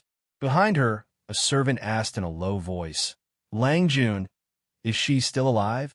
He seemed to be afraid of startling someone, so his voice sounded cautious. Not only him, but the others also reacted the same way. She passed the torch to the servant and said coldly, "She's dead. Help me hold the torch. The child is still alive." The servant did as he was told. He took 2 steps to the side to change the angle of the torch so that the shadows wouldn't block his view. Jiang Pingji went down to the ruins and moved the heavy object that was crushing the woman away. The broken legs and femur were almost flat on the ground. The audience in the streaming room didn't dare to look directly at it. Even the bullet screen stopped. No one dared to talk about it, as if they were afraid of disturbing the dead. Jiang Pingji squatted down and tried to move the woman away, but the woman's body was already stiff. She looked down and saw that the woman had made a small space in front of her body and her arms. There was a baby wrapped in swaddling clothes lying inside. Her fingertips touched the dead and stiff skin, and she said in a low voice, "I'm sorry." After moving the body away, The woman's body still maintained its arched back, which made the audience's eyes wet. This child isn't hurt. He just cried for a whole day. His throat is probably hurt. He hasn't eaten for a whole day, so he's a bit hungry. Jiang Pengji examined the child. Except for his weak crying, there was nothing else. It was obvious that the woman had protected him well. Jiang Pengji hugged the child and coaxed him gently. The child was easy to coax. She held him and shook him gently. He soon stopped crying, but his nose was still twitching. He looked very pitiful. The servant looked at the child, then at the woman, and asked in a low voice, "Lang Jun, what should we do with the lady? Should we bring her back?" "Bring her back. The weather is hot now, so it's not easy to preserve the body. If we keep it like this, it will rot and maggots will grow in 3 to 5 days. The dead are the most important. Bring her back and bury her." "It's also considered a peaceful burial," Jiang Pengji answered in a low voice, for fear of startling the child in her arms. The servant nodded and was about to move the woman out with the people around him, but Jiang Pengji spoke again. "Do you know which family this area belongs to?" Jiang Pengji looked at the woman's attire and the appearance of the corpse. She guessed the relationship between the woman and the child. In today's world, if a child who was less than 2 months old did not have the protection of elders and relatives, it was impossible for him to grow up. Even if he grew up, life would be quite difficult. If he knew which family he was from, he might be able to find the child's relatives by following the clues. However, Shangjing was so big. The servants were either brought in by Jiang Pengji or Feng Jin from outside. They were young adults living in the commoner's district. How could they know the news of every household? After asking around, no one could give a clear answer. Jiang Pengji could only sigh and give up. She had a complete map of Shangjing in her mind. She could easily find the exact location of the nearby ruins by comparing the area with a map. "Forget it. I'll slowly look for it in the future." Jiang Pengji wanted to hand the child over to the servants and ask them to bring the female corpse and the child back to the camp. Unfortunately, the child immediately cried as soon as he left her arms. His cries were no louder than a kitten's, and he kept clawing at the air with his fists. His yearning look was unbearable. Ingyang Kuaixian. Before watching the live stream, I never thought that my tear ducts would be so developed. Sans is Song Shu Ning Shi. I'm a man, but I'm crying like a girl now. I'm typing while crying. People will think that I'm crazy. Streamer, this child is so pitiful. Just hug him a little more. If he continues to cry like this, he'll cry himself to death. Chow Lao Bao and Fu. This isn't the only orphan child. There will be more in the future. Streamer, do you want to build a nursery specifically to take in these children who lost their parents in natural and man-made disasters? In the modern world, there were orphanages that would take in these children. In ancient society, if there were no kind-hearted people, these children would either die of starvation or illness, or they would end up as beggars, struggling to survive.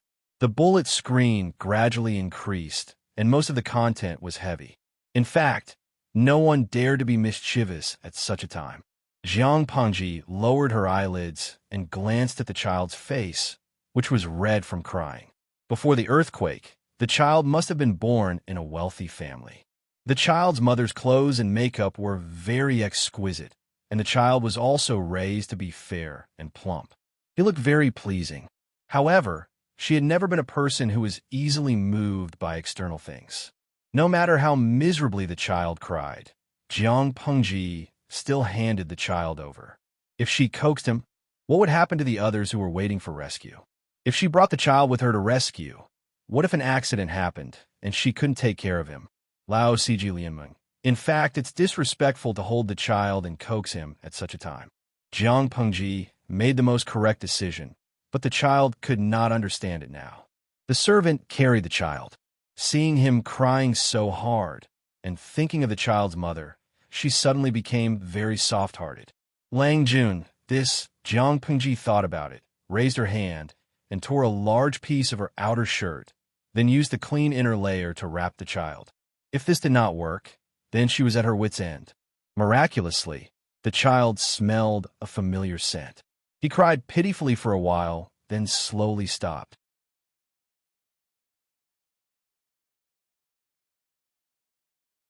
He's a clever one. In this family, apart from the child who was protected by the woman, there were two other survivors. One was an old man who, according to Jiang Pengji's judgment, was probably the housekeeper. The other was a woman with a plain face. Jiang Pengji examined her and found that she had enough milk. Looking at her clothes and where she lived, she should be the wet nurse. Apart from these three survivors, the other 17 people were all dead. Seeing the corpses being carried out one after another, many people were already numb to the sight. Continue the search. Bring these corpses back too. Find a place to bury them tonight. It was a hot summer day, and the corpses decomposed very quickly.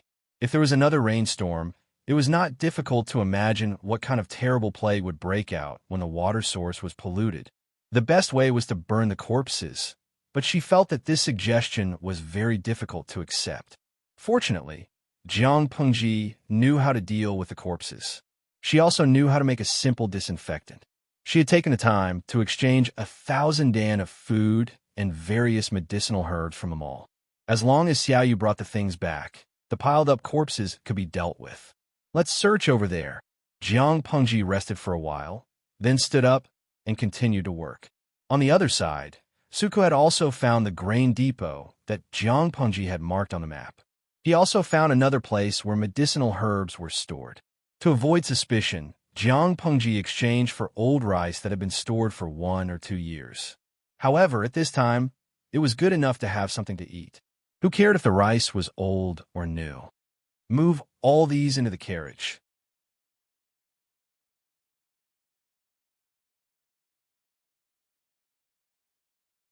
Chapter 387.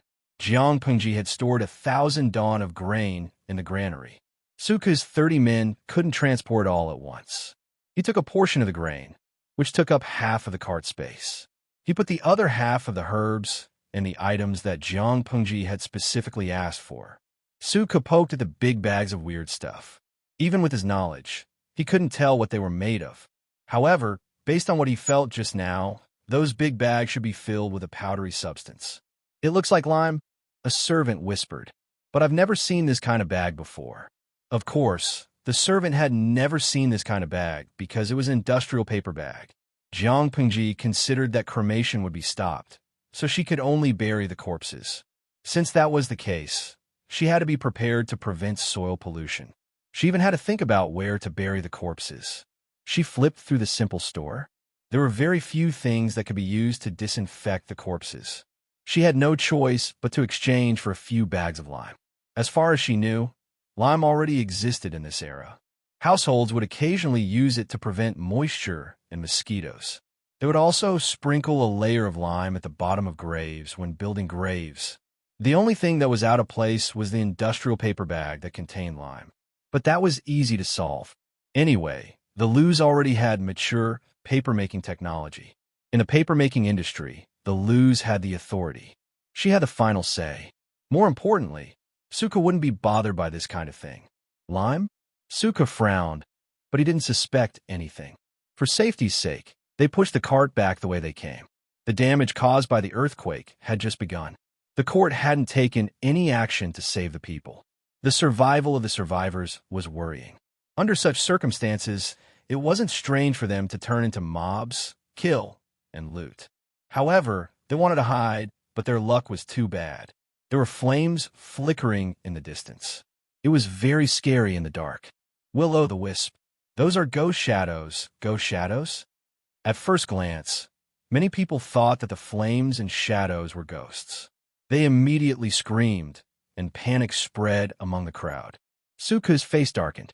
He scolded in a low voice, "All of you, shut up. Look carefully. They're all humans, not ghosts." His solemn voice carried an oppressive pressure. The servants were so scared that they didn't even dare to breathe.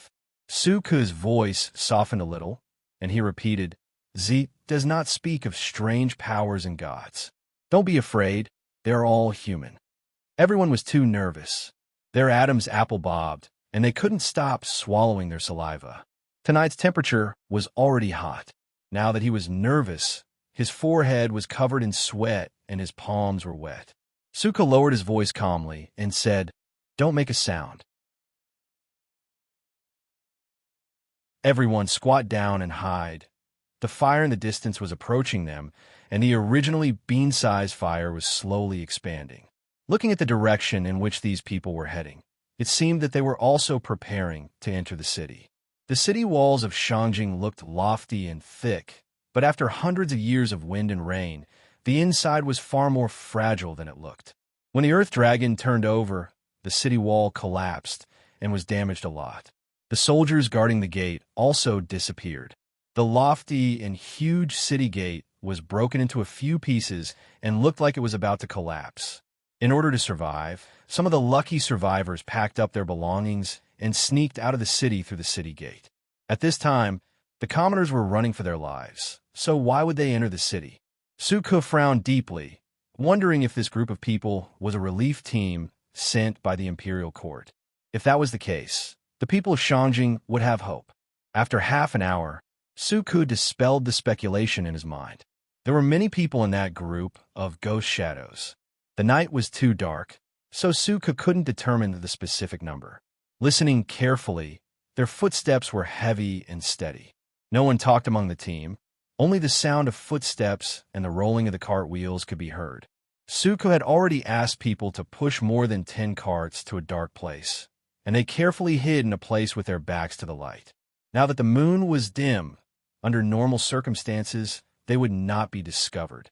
However, his strong psychological quality did not mean that his teammates also had hearts forged from steel. Although that was what people said, humans were naturally afraid of the unknown. When they encountered a phenomenon that they could not explain, they often liked to push these phenomena onto ghosts and gods.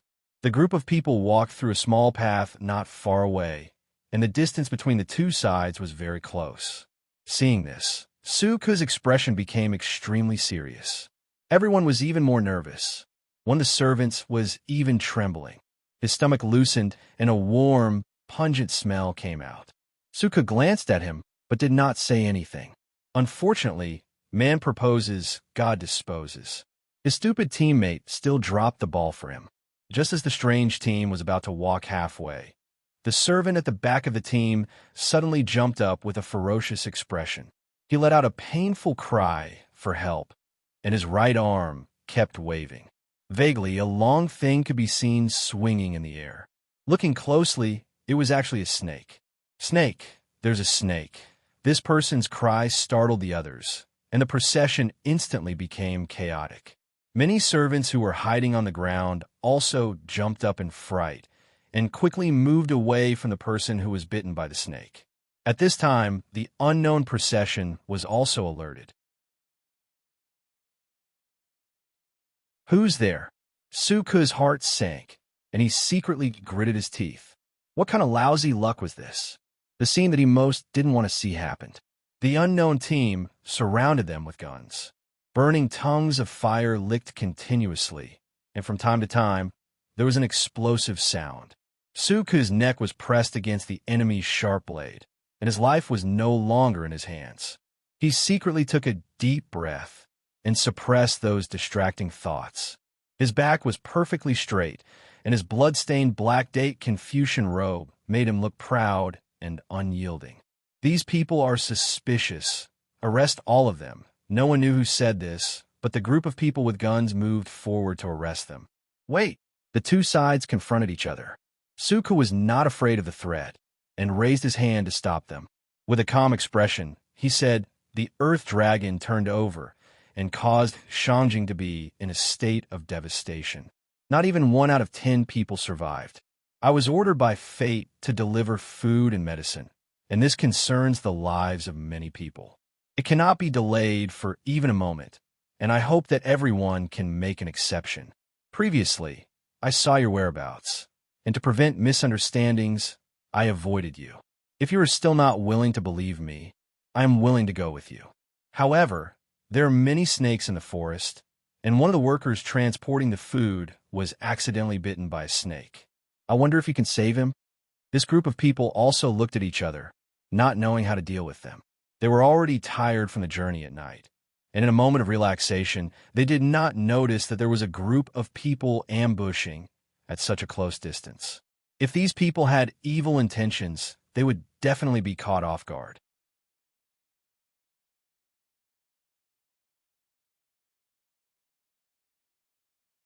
Chapter 388. They did not let down their guard.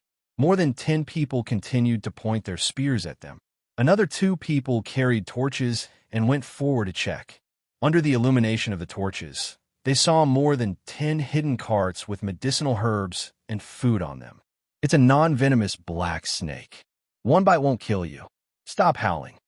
Another person came forward with a torch. With the help of the light, the big guy found that the snake was still biting the pale-faced servant. That person looked carefully and knew that it was a non-venomous snake. It was very common in the wild. He lifted his hand and pulled it down. He rolled it up in his hand and threw it with his strong right arm. The snake was thrown far away. After a while, there was the sound of grass and trees shaking. The servant heard this and stopped trembling. He looked down at the wound on his wrist. The blood was bright red, and there were no signs of poisoning. But when we go back, we still need to wash it with clean water and apply some medicine to reduce the swelling. This way, the wound will heal faster. The movement here also alerted the people in front of the group. Thus, the group stopped. At the front of the group, a man dressed like a scholar had gloomy eyes like thick ink. What happened? We found a group of suspicious people. They claimed to be helping the people of Shangjing to transport food and medicine. The man heard this and raised his eyebrows. Oh, take me to see. If they're really doing this for the people, why are they hiding? Sir, I will go with you. Beside the man was a strong man with a thick beard. His muscles seemed to be bursting out of the brown on his body. With one look, one could tell what kind of explosive power was contained in his muscles. Huang Tan brought 1,000 imperial guards and 500 dan of food and entered from the collapsed east gate of Shangjing. The imperial guards held up hundreds of torches. From afar, it looked like a slowly moving fireball floating in the air. Huang Tan squinted his eyes and used the light to see the surrounding situation. He could not help but sigh. A natural disaster was not something a human could resist. 2 days ago, the bustling Shangjing was now in ruins. The night wind carried an unspeakable stench. He took out a handkerchief from his bosom and covered his nose with it. He raised his hand. Go! At this time, a weak cry for help came from under the collapsed ruins. Help! Help! Help! Such a weak voice, coupled with the darkness of the night, was rather frightening. The imperial guards were in an uproar. Many of them looked fearful. Huang Tan's expression did not change, and he waved his hand. The announcement of the imperial edict is more important. Don't delay it. Shangjing had become a dead city. Even Huang Tan, a great eunuch who had seen much of the world, could not help but have goosebumps. Jiang Pingji lived in the east of the city, and the campsite was also built in the east of the city. Huang Tan and his group entered the city from the east gate, so the distance between the two was not far. In addition, the candles in the campsite were not extinguished, so it was very conspicuous in the dark, which reduced Huang Tan's trouble in finding them. Is the second son of the Liu family here? Huang Tan brought people to proclaim the imperial edict. Along the way, they caused quite a commotion. Feng Jin saw it from afar and prepared to receive the imperial edict. Feng Jin said in a neither servile nor overbearing manner, Erlang is leading people to rescue the people and won't be able to come back in a short time. Angel, please take a rest. Huang Tan looked like he was not looking sideways, but in fact, he had already used the corner of his eyes to scan the rough, makeshift campsite. His ears were filled with the cries of pain from the injured. The air was filled with the fragrance of medicine, but more of it was the thick and choking smell of blood. If one smelled it too much, they would feel their stomachs churning and their throats would be filled with a sour taste. What is this smell?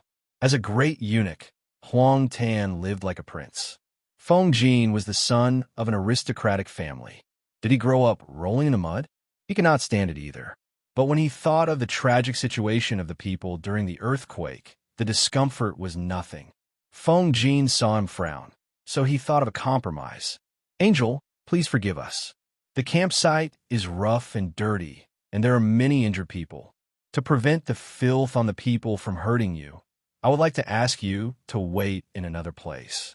I will send someone to call the second Lang Jun back." He coaxed Huang Tan to wait in a corner. There was a small shed, an incense burner, and a burning sandalwood incense. It diluted the smell in the air. Huang Tan sat down on the stool, his eyes sweeping across the room.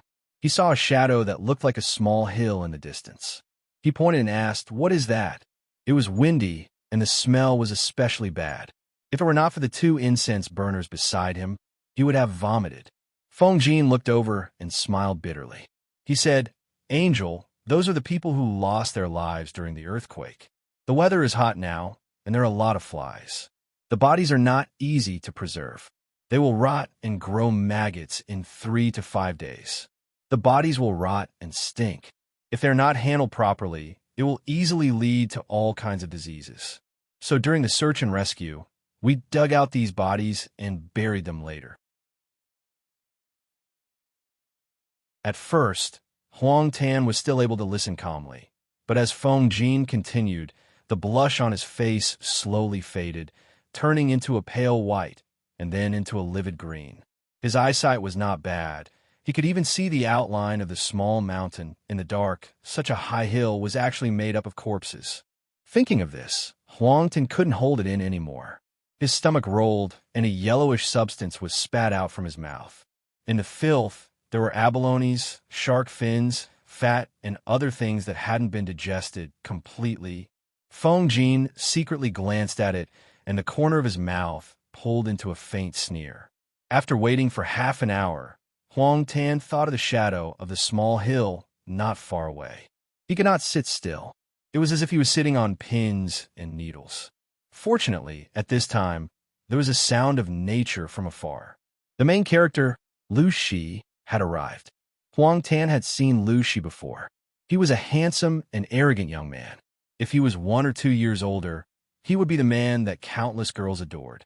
Now that they met again, Huang Tan almost suspected that his eyes were blurred. The person in front of him was actually Lu Shi.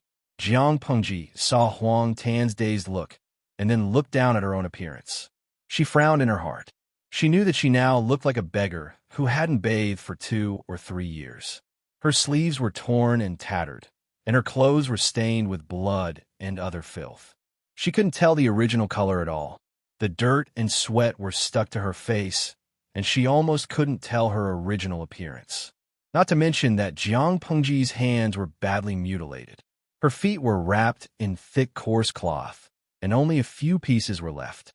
Not to mention beggars. Even those who had fled for more than 10 years looked cleaner than her. The second son of the Lu family received the decree. In view of Jiang Pengji's pitiful state, Huang Tan could not help but avert his gaze. His heart was filled with emotions. He believed that Lu Shi was truly benevolent and only cared about the people. He was not like those pretentious vermin who had a glib tongue but did not move his hands. Lu Shi kneeled down to receive the decree of the emperor. Huang Tan took out an exquisite roll of silk from his sleeve. He slowly unfolded it and read it in a sharp voice. In another place, "Yo, long time no see. Xiaoyu, why are you in such a sorry state?" The young scholar rode on the horse and smiled with some interest. Suku opened his eyes wide in shock. He could not believe it.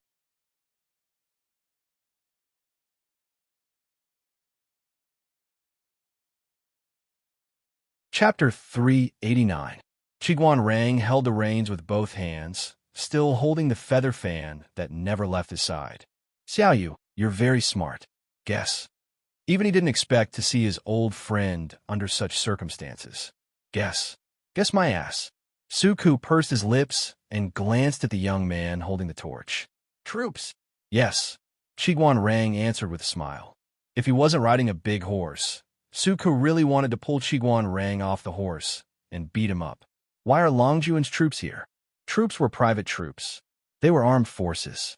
Why did Qiguan Rang bring so many troops from Chongzhou to here? Qiguan Rang didn't speak, but Meng Hun cupped his hands and said, "Master Qiguan knows Lang Jun is in trouble. That's why he came." Suku said, Why didn't I know one Zheng has the ability to predict the future? Qiguan Rang smiled, but didn't say anything. He glanced at the cart that was being pushed out, then at Su Ku and his men. He had an idea. This isn't a good time to bicker. If Xiaoyu suspects Rang, it won't be too late to question him later. Lives are at stake. Xiaoyu, lead the way so we can meet Lang Jun as soon as possible. Qiguan Rang gave him a look. We shouldn't stay here for long. Su Ku understood this, but he didn't understand why Qiguan Rang would appear outside of Shanjing City. If that's the case, I'll explain when we get back. Su Ku's face darkened. It was indeed not the right time to talk about this. The troops' training methods were still set by Jiang Pengji, but the amount of training was much heavier than before. After 3 to 4 years of training, even a pig could walk on 2 legs, let alone these carefully selected young men. Most of them were bandits. They used to be fierce, but after a few years, they became elite troops that obeyed orders. Meng Hun waved his hand. Someone immediately led a horse forward. He said, Master Su, get on the horse. How many troops did you bring? Su Ku saw Meng Hun, and his mind became clear. He knew that Qiguan Rang brought people out through proper channels. When Jiang Pengji left, she handed over the running of the troops to Meng Han. Qiguan Rang would occasionally come over to help. Without the two of them, Jiang Pengji would not be comfortable being a hands-off shopkeeper. He brought a total of 3,000 people, Qiguan Rang said. He then added, but there are only about 1,000 people here. Meng Hun was a martial artist, but he was very sensitive. He could smell the subtle atmosphere between the two, so he could not help but take over the conversation and separate the two. The other 2,000 have been sent out to rescue the people of Fengyi County. Meng Hun thought about it and said, Don't worry, Mr. Su. These 3,000 troops were brought out from Chongzhou. Most of the time, they are scattered. They definitely won't cause you any trouble. Almost every landowning household had a troop, and they varied in size. During times of peace, they had to be kept in check and not allowed to wander around. If they were discovered to be gathering on a large scale, they might suspect that they were trying to stir up trouble. By then, the leader of the troop would be in trouble. Su Ku listened and agreed. His expression softened a little, but his furrowed brows still showed no signs of relaxing. He knew that Qiguan Rang was cautious by nature and would not hand over such a big weakness to the enemy. That was indeed the case. After the troops left Chongzhou, they were scattered and arranged to meet at the border of Shanyang County and Fengyi County. They did not arouse any suspicions along the way, but he still minded that Qiguan Rang had mobilized the 3,000 troops without Jiang Pengji's permission. Qiguan Rang ordered the 3,000 troops to hide in a hidden valley and set up camp there. They had been hiding for a few days. After the earthquake, none of the troops died, but a few unlucky ones were smashed by the fallen tents and suffered minor injuries. Qiguan Rang had never been to Shanjing. Looking at the towering city gate, he could imagine the luxurious buildings behind it. However, after passing through the broken city gate, the scene behind the gate struck his heart, causing his pupils to shrink. It was a scene of desolation and ruins. Where was the luxurious scene he had imagined? They entered the city from the north gate. The nearby areas had not been searched. When a few lucky survivors heard the footsteps, they immediately thought of ways to make noise to attract the attention of the living. The scene was a little horrifying, but the troops' expressions did not change. They were not affected by the outside world. Why didn't the court send anyone over? Or haven't they found this place? Qiguan Rang had been living in the small valley for a while and was not well informed about the outside world. If the earthquake had not happened, he would have continued squatting there and waited for Jiang Pengji to come over. Su Ku's face was cold. He sneered and said, How can the Son of Heaven, who sits in the 9 heavens imperial court, hear the cries of human suffering? Qiguan Rang's heart sank. The earthquake had happened for a day and a night, but the court had not taken any action. Why? Even if he did not know about the golden rescue time, he knew that the longer it dragged on, the more people would die. Dozens of troops were left behind to rescue the few people who had asked for help from the ruins. Jiang Pengji accepted the imperial edict. Huang Tan left 1,000 imperial guards and 500 dawn of rations and could not wait to leave. The smell of this place was too strong. Looking at Huang Tan being escorted away by hundreds of people, Jiang Pengji clenched the imperial edict in her hand and remained expressionless. She glanced at the imperial guards. Who was in charge here? Because the space was limited and there were too many people, only 3 people followed Huang Tan to stand in front of her. The rest were waiting outside. After she finished speaking, someone came forward and cupped his hands. He said in a low, muffled voice, "It's me." Jiang Pengji looked at the man carefully. He was about 8 feet tall and had a stocky back and a bear's waist. He was burly and strong. 1 step forward was equivalent to 2 steps for a normal person. He wore the armor of the Imperial Guards and a thin shirt underneath. The thin shirt could not hide his muscles at all. Jiang Pengji was not short among men her age, but she had to raise her head in front of this man. "What's your name?" "I'm Luo Yu. The Emperor has bestowed you all to me. During this period of time, your lives will be decided by me. You only need to follow my orders." Jiang Pengji said calmly, "If anyone disobeys, kill them on the spot. There's no need to bury them." Hearing this, Luo Yu frowned. He was slightly unhappy. The Imperial Guards protected the safety of Shanjing. In their hearts, they were different from ordinary people. Even if the person in front of them had an extraordinary background, he was still a commoner. If not for the Emperor's orders, he had no right to order them around. But Jiang Pengji said such words. Jiang Pengji saw the flash of unhappiness in his eyes. She snorted coldly in her heart. If she did not need manpower, she would not be bothered to deal with such a person. But pride was pride. This Luo Yu in front of her had some ability. It would be perfect if he could kidnap the 1,000 Imperial Guards after the earthquake. Jiang Pengji looked down. The evil water in her heart started to boil again. At that moment, her ears twitched. She heard the footsteps of 1,000 people. She raised her eyebrows and asked Luo Yu, "The Emperor sent more Imperial Guards?" 2,000.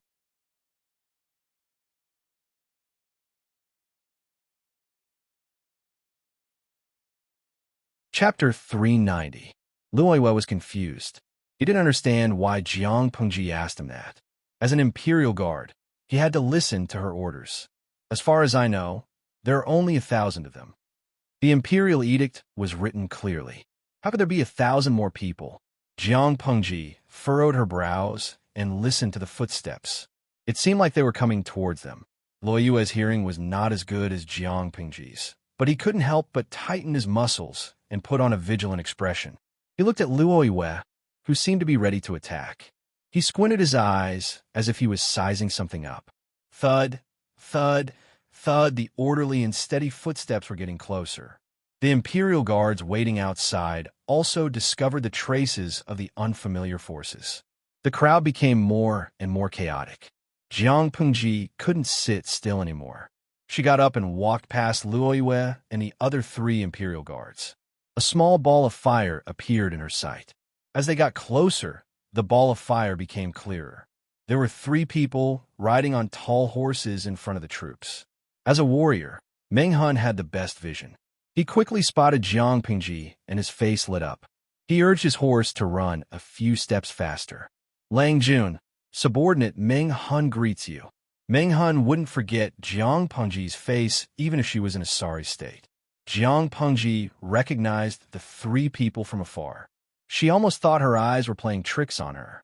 She only came back to her senses when Meng Han got off his horse and couldn't suppress the excitement on his face.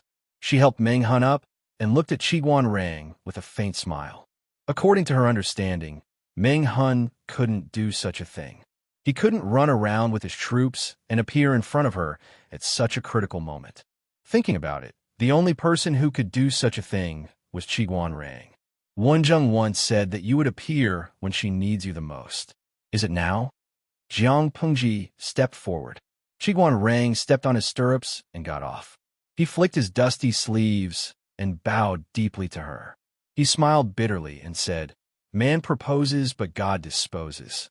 I wanted to wait for you near Fengyi County. I didn't expect the earthquake."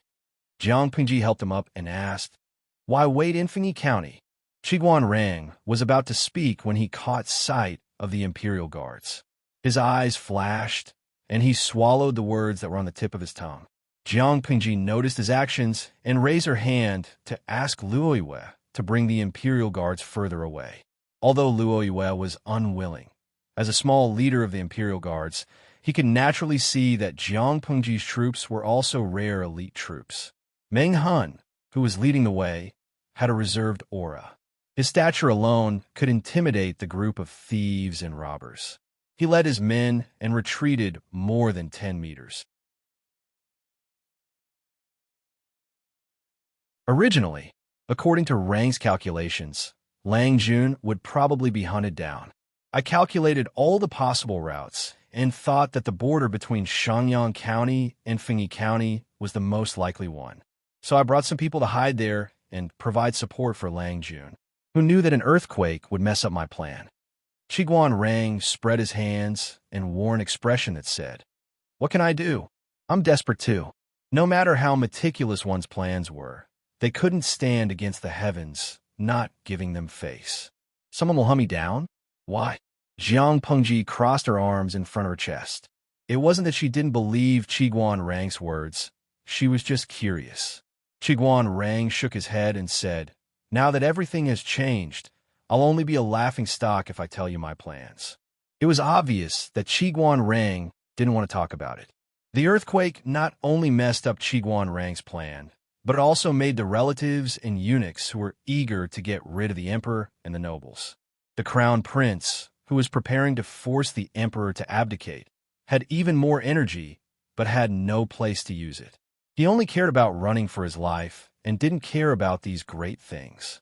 Jiang Pengji pondered for a while and said, "Even if you don't say it, I can guess. No matter what, I still have to thank you."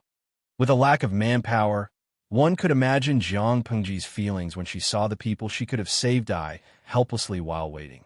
Now, Qiguan Rang brought 3,000 troops. 2,000 of them were already searching for the people in Fengyi County.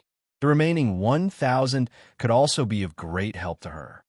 "Lang Jun, you flatter me. This is my duty." Qiguan Rang squinted his eyes. His usually gloomy eyes were more peaceful.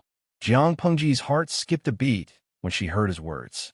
The smile on her face became more radiant. "If that's the case, it's better to do it sooner rather than later." Jiang Pengji's expression turned solemn. The earthquake this time caused countless casualties among the people. The weather is hot now, so the corpses can't be kept for too long. To prevent rot and maggots from growing, we should find a place to bury them as soon as possible to prevent an epidemic. Qiguan Rang nodded and said, "Everything is up to you." With 1,000 Imperial Guards, 1,000 private troops, and the people she had recruited previously, Jiang Pengji had a lot more people at her disposal. She called Qiguan Rang, Feng Jin, Su Ku, Meng Han, and the Imperial Guard Luo Yue over to prepare for a new search and rescue plan. Jiang Pengji couldn't be bothered with Luo Yue's thoughts. As long as he listened to her obediently, that was enough. "Xiaoyu, did you bring the things I asked you to transport?" With the 500 dawn of rations provided by the emperor, their rations could last for a few days. As for the medicinal ingredients, she ordered people to search a few medicine shops. The people inside were all dead. The medicinal ingredients that no one wanted were borrowed by her. If they were used sparingly, they could last for half a day. In that case, the most important thing was the lime needed to bury the corpses. Suku was stunned for a moment and said, "I've brought it. It's all in the carriage." Jiang Pengji said, "Get people to unload all the rations and medicinal ingredients. Cover the carriage with a layer of straw or something else. Bury the corpses tonight. Judging from the weather, it will rain in a few days. If the corpses decompose, the corpse water will mix with the rainwater and enter the ground, contaminating the well water. Then we'll have a tough battle. If the contaminated water is drunk, it will easily give birth to diseases." Jiang Pengji calmly narrated. The expressions of the people sitting around changed. They had rich imaginations. Their minds could not help but picture the scene Jiang Pengji described. They suddenly felt disgusted. East, west, north, and south of the city, Jiang Pengji used a branch to draw a map of Shangjing on the ground. She divided it into 4 areas and sent 450 people to each area for search and rescue. Each area was divided in detail. She even explained the transportation route. Jiang Pengji's train of thought was very clear. She assigned the tasks in less than 15 minutes. The people present were not stupid. They memorized their respective tasks and waited for Jiang Pengji's order. Feng Jin was worried about another thing. If the poisonous corpse water would enter the ground along with the rainwater and contaminate the well water, then they had to think carefully about where to bury the corpses. Of course, Jiang Pengji had considered that. She circled an area. It's on a hill outside the east of the city. It's close to the east of the city, so it's convenient to transport the corpses. The terrain is high and it's far from the moat. It's not connected to the underground water. Outside the east of the city, the terrain is remote. There are few people and few villages. Considering all the conditions, it's better to bury the corpses here.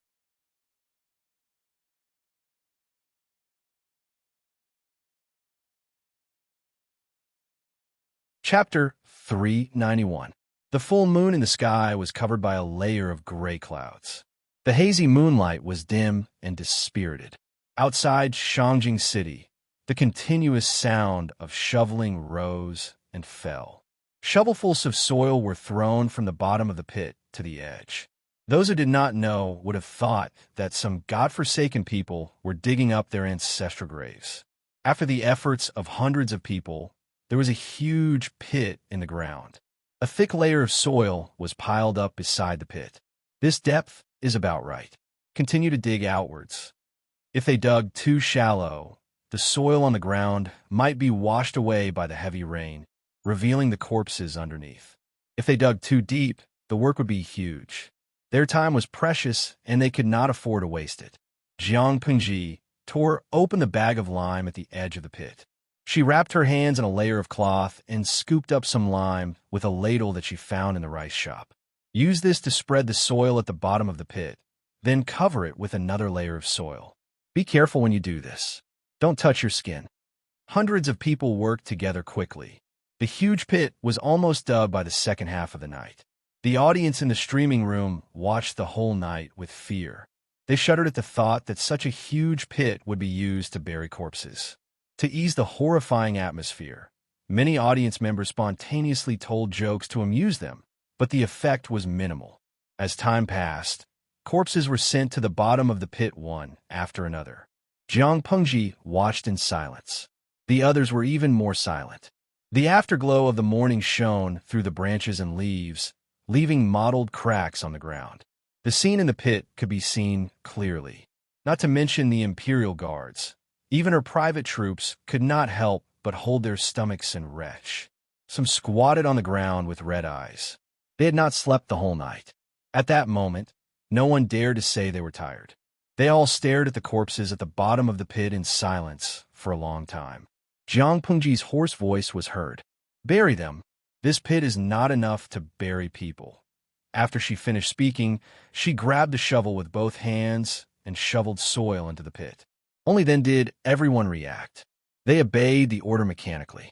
After a layer of soil was covered, Jiang Pengji asked someone to spread a layer of lime, and then continued to shovel soil. They piled up a tall grave and compacted the soil to prevent wild beasts or hungry birds from causing trouble. Finally, they inserted a wordless tombstone. Everyone must be tired after a night. Go wash your hands and face, eat something, and rest for 4 hours before you hand over your shift. The morning sun was like flowing golden sand, dazzling and beautiful. The Imperial Guards and troops who had stayed up all night to dig the pit to bury the corpses felt a little tired and sleepy. They wanted to stick their eyelids together. Previously, their nerves had been stretched taut, but now that they were relaxed, all of them wished they could lie down and sleep. But compared to being sleepy, filling his stomach was more important. There were 2 huge pots of porridge and steaming buns. Smelling the fragrance in the air, everyone's stomachs rumbled like thunder. He was really starving. They lined up to wash their hands and faces, took their portion of porridge and steam bun, found a place to squat down, and started eating. The Imperial Guards ate in a refined manner, but the troops looked as if they hadn't eaten for years. Some of them ate too fast and almost choked. In order to meet up with Jiang Pingji as soon as possible, the troops rushed all the way under Qiguan Rang's request. They hadn't slept for almost 3 days and 2 nights, including the night before. Their eyes were dark, and their gazes were erratic. Now that they had the hot porridge and steam bun, they suddenly felt refreshed. When they were full, their limbs were filled with warmth. Many of them leaned against the trees and started snoring. Jiang Pingji saw that, and her eyes were filled with relief. She carefully stuffed her portion of food into her mouth and ate it clean. With the help of 1,000 Imperial Guards and 1,000 troops, the efficiency of the search and rescue was incomparable. More and more injured were sent to the camp for the wounded. Most of them were corpses. Since the weather was hot, the corpses were carried out of the ruins and buried outside the city. If the corpses of other small animals were found, they were burned on the spot. The camp surroundings had to be cleaned regularly, and lime was scattered. "What is this?" Feng Jin held a strange-looking thing in his hand. Qiguan Rang and the others also received it. "A mask." Jiang Pengji frowned and answered. The audience in the streaming room had reminded her to make it. There was no such thing as a mask in her era. Or it could be said that it had been eliminated for thousands of years and was an antique in the history books. "What does it do?" Feng Jin looked at it for a long time, but did not know how to use it. It did not look like a handkerchief, but it was too small to call it a curtain. "Cover the mouth and nose." For ropes are tied to the back of the head to secure it. Most diseases enter through the mouth and nose. If you use this to cover the mouth and nose and pay attention to food and water, it may reduce the incidence of diseases. Jiang Pengji explained, and then used her own mask to demonstrate how to use it. Feng Jin listened and felt that it made some sense. This is a good thing. It can also cover up the smell. The corpses that piled up like a mountain were buried, but the camp for the wounded was full of patients. Occasionally, a few who were seriously ill were carried out. The air was filled with the thick smell of blood. After wearing the mask, the situation was better. The mask that Jiang Pengji mentioned was not exchanged from the mall. In fact, the mall was rubbish. They did not even sell masks. She asked a few maids to pick out the more breathable fabric and folded 2 or 3 layers. Then, she simply sewed them together and made a few masks. It would not be too uncomfortable to wear them on hot days. However, the fabric was limited. The simple masks that she made were first used by a few important people. After they were used up, they could be boiled again and then dried before being used again. The only thing to be thankful for was that halfway through the 2nd day of the earthquake, apart from a fever and coma, there were no other symptoms of diseases. Even so, Jiang Pengji could not be at ease too early. She still needed to prepare for a rainy day. Looking at the pitiful mall, she pulled out the system and gave it a good beating in her heart. Rubbish. The imprisoned system heard her angry rebuke and snorted. Was it to be blamed? Compared to the trashy system, the people in the streaming room were much cuter. They heard that Jiang Pengji was worried about the plague, so they gathered together to think of a solution. Even 3 heads can beat one, Zhuge Liang. With 150,000 viewers, they really had a solution. Dadiozo, host, I suddenly remembered a time travel novel I read before. The female protagonist used reed roots to cure the 4th brother's disease. Although I don't know if it is reliable, you can boil it for people to drink. Maybe it can prevent the disease. Lucian Walushi, it can't be. Can a web novel be trusted? Zhuge Chestnut. Well, reed root boiled water has the effect of clearing body heat, stopping vomiting and diuresis. It mainly treats febrile diseases, vomiting due to stomach heat, coughing due to heat in the lungs, vomiting pus due to lung pain, and pain due to hot drenching. The above content is from Baidu. If he hadn't checked, he wouldn't have known. Now that he did, he was shocked. Boiled reed roots seem to be very powerful. Many diseases have symptoms of vomiting and diarrhea. Maybe it should be useful? Shuanglu Dianqi. #rubbing face. Please help me. The host needs your help now. Jiang Pengji looked at the bullet screen and sighed softly. It was useless to have a master. There was a shortage of medicinal ingredients. The medicinal ingredients in the mall were the most common ones. Those that were slightly more expensive could not be bought. Speaking of luck, a middle-aged man was rescued from the ruins. He was a doctor, and his injuries were not serious. Now he had replaced the maids in the residence and become the chief doctor of the camp for the wounded. He had basically taken away all the medicinal ingredients dug out from the ruins of the medicine shops to save lives. Jiang Pingji glanced at the few medicinal ingredients in the mall and decided to buy more mugwort leaves and reed roots based on the opinions of the viewers. Mugwort leaves could inhibit and kill many bacteria and viruses. They were good for disinfecting the patients. You're tuning in to the Romance Rendezvous YouTube channel. We're so grateful for your support, and don't forget to subscribe to join us on this incredible journey through captivating stories. Your generosity through donations truly makes a world of difference, as it's the primary source of revenue that allows me to expand and enhance this channel for you. Thank you from the bottom of my heart for being a part of this adventure.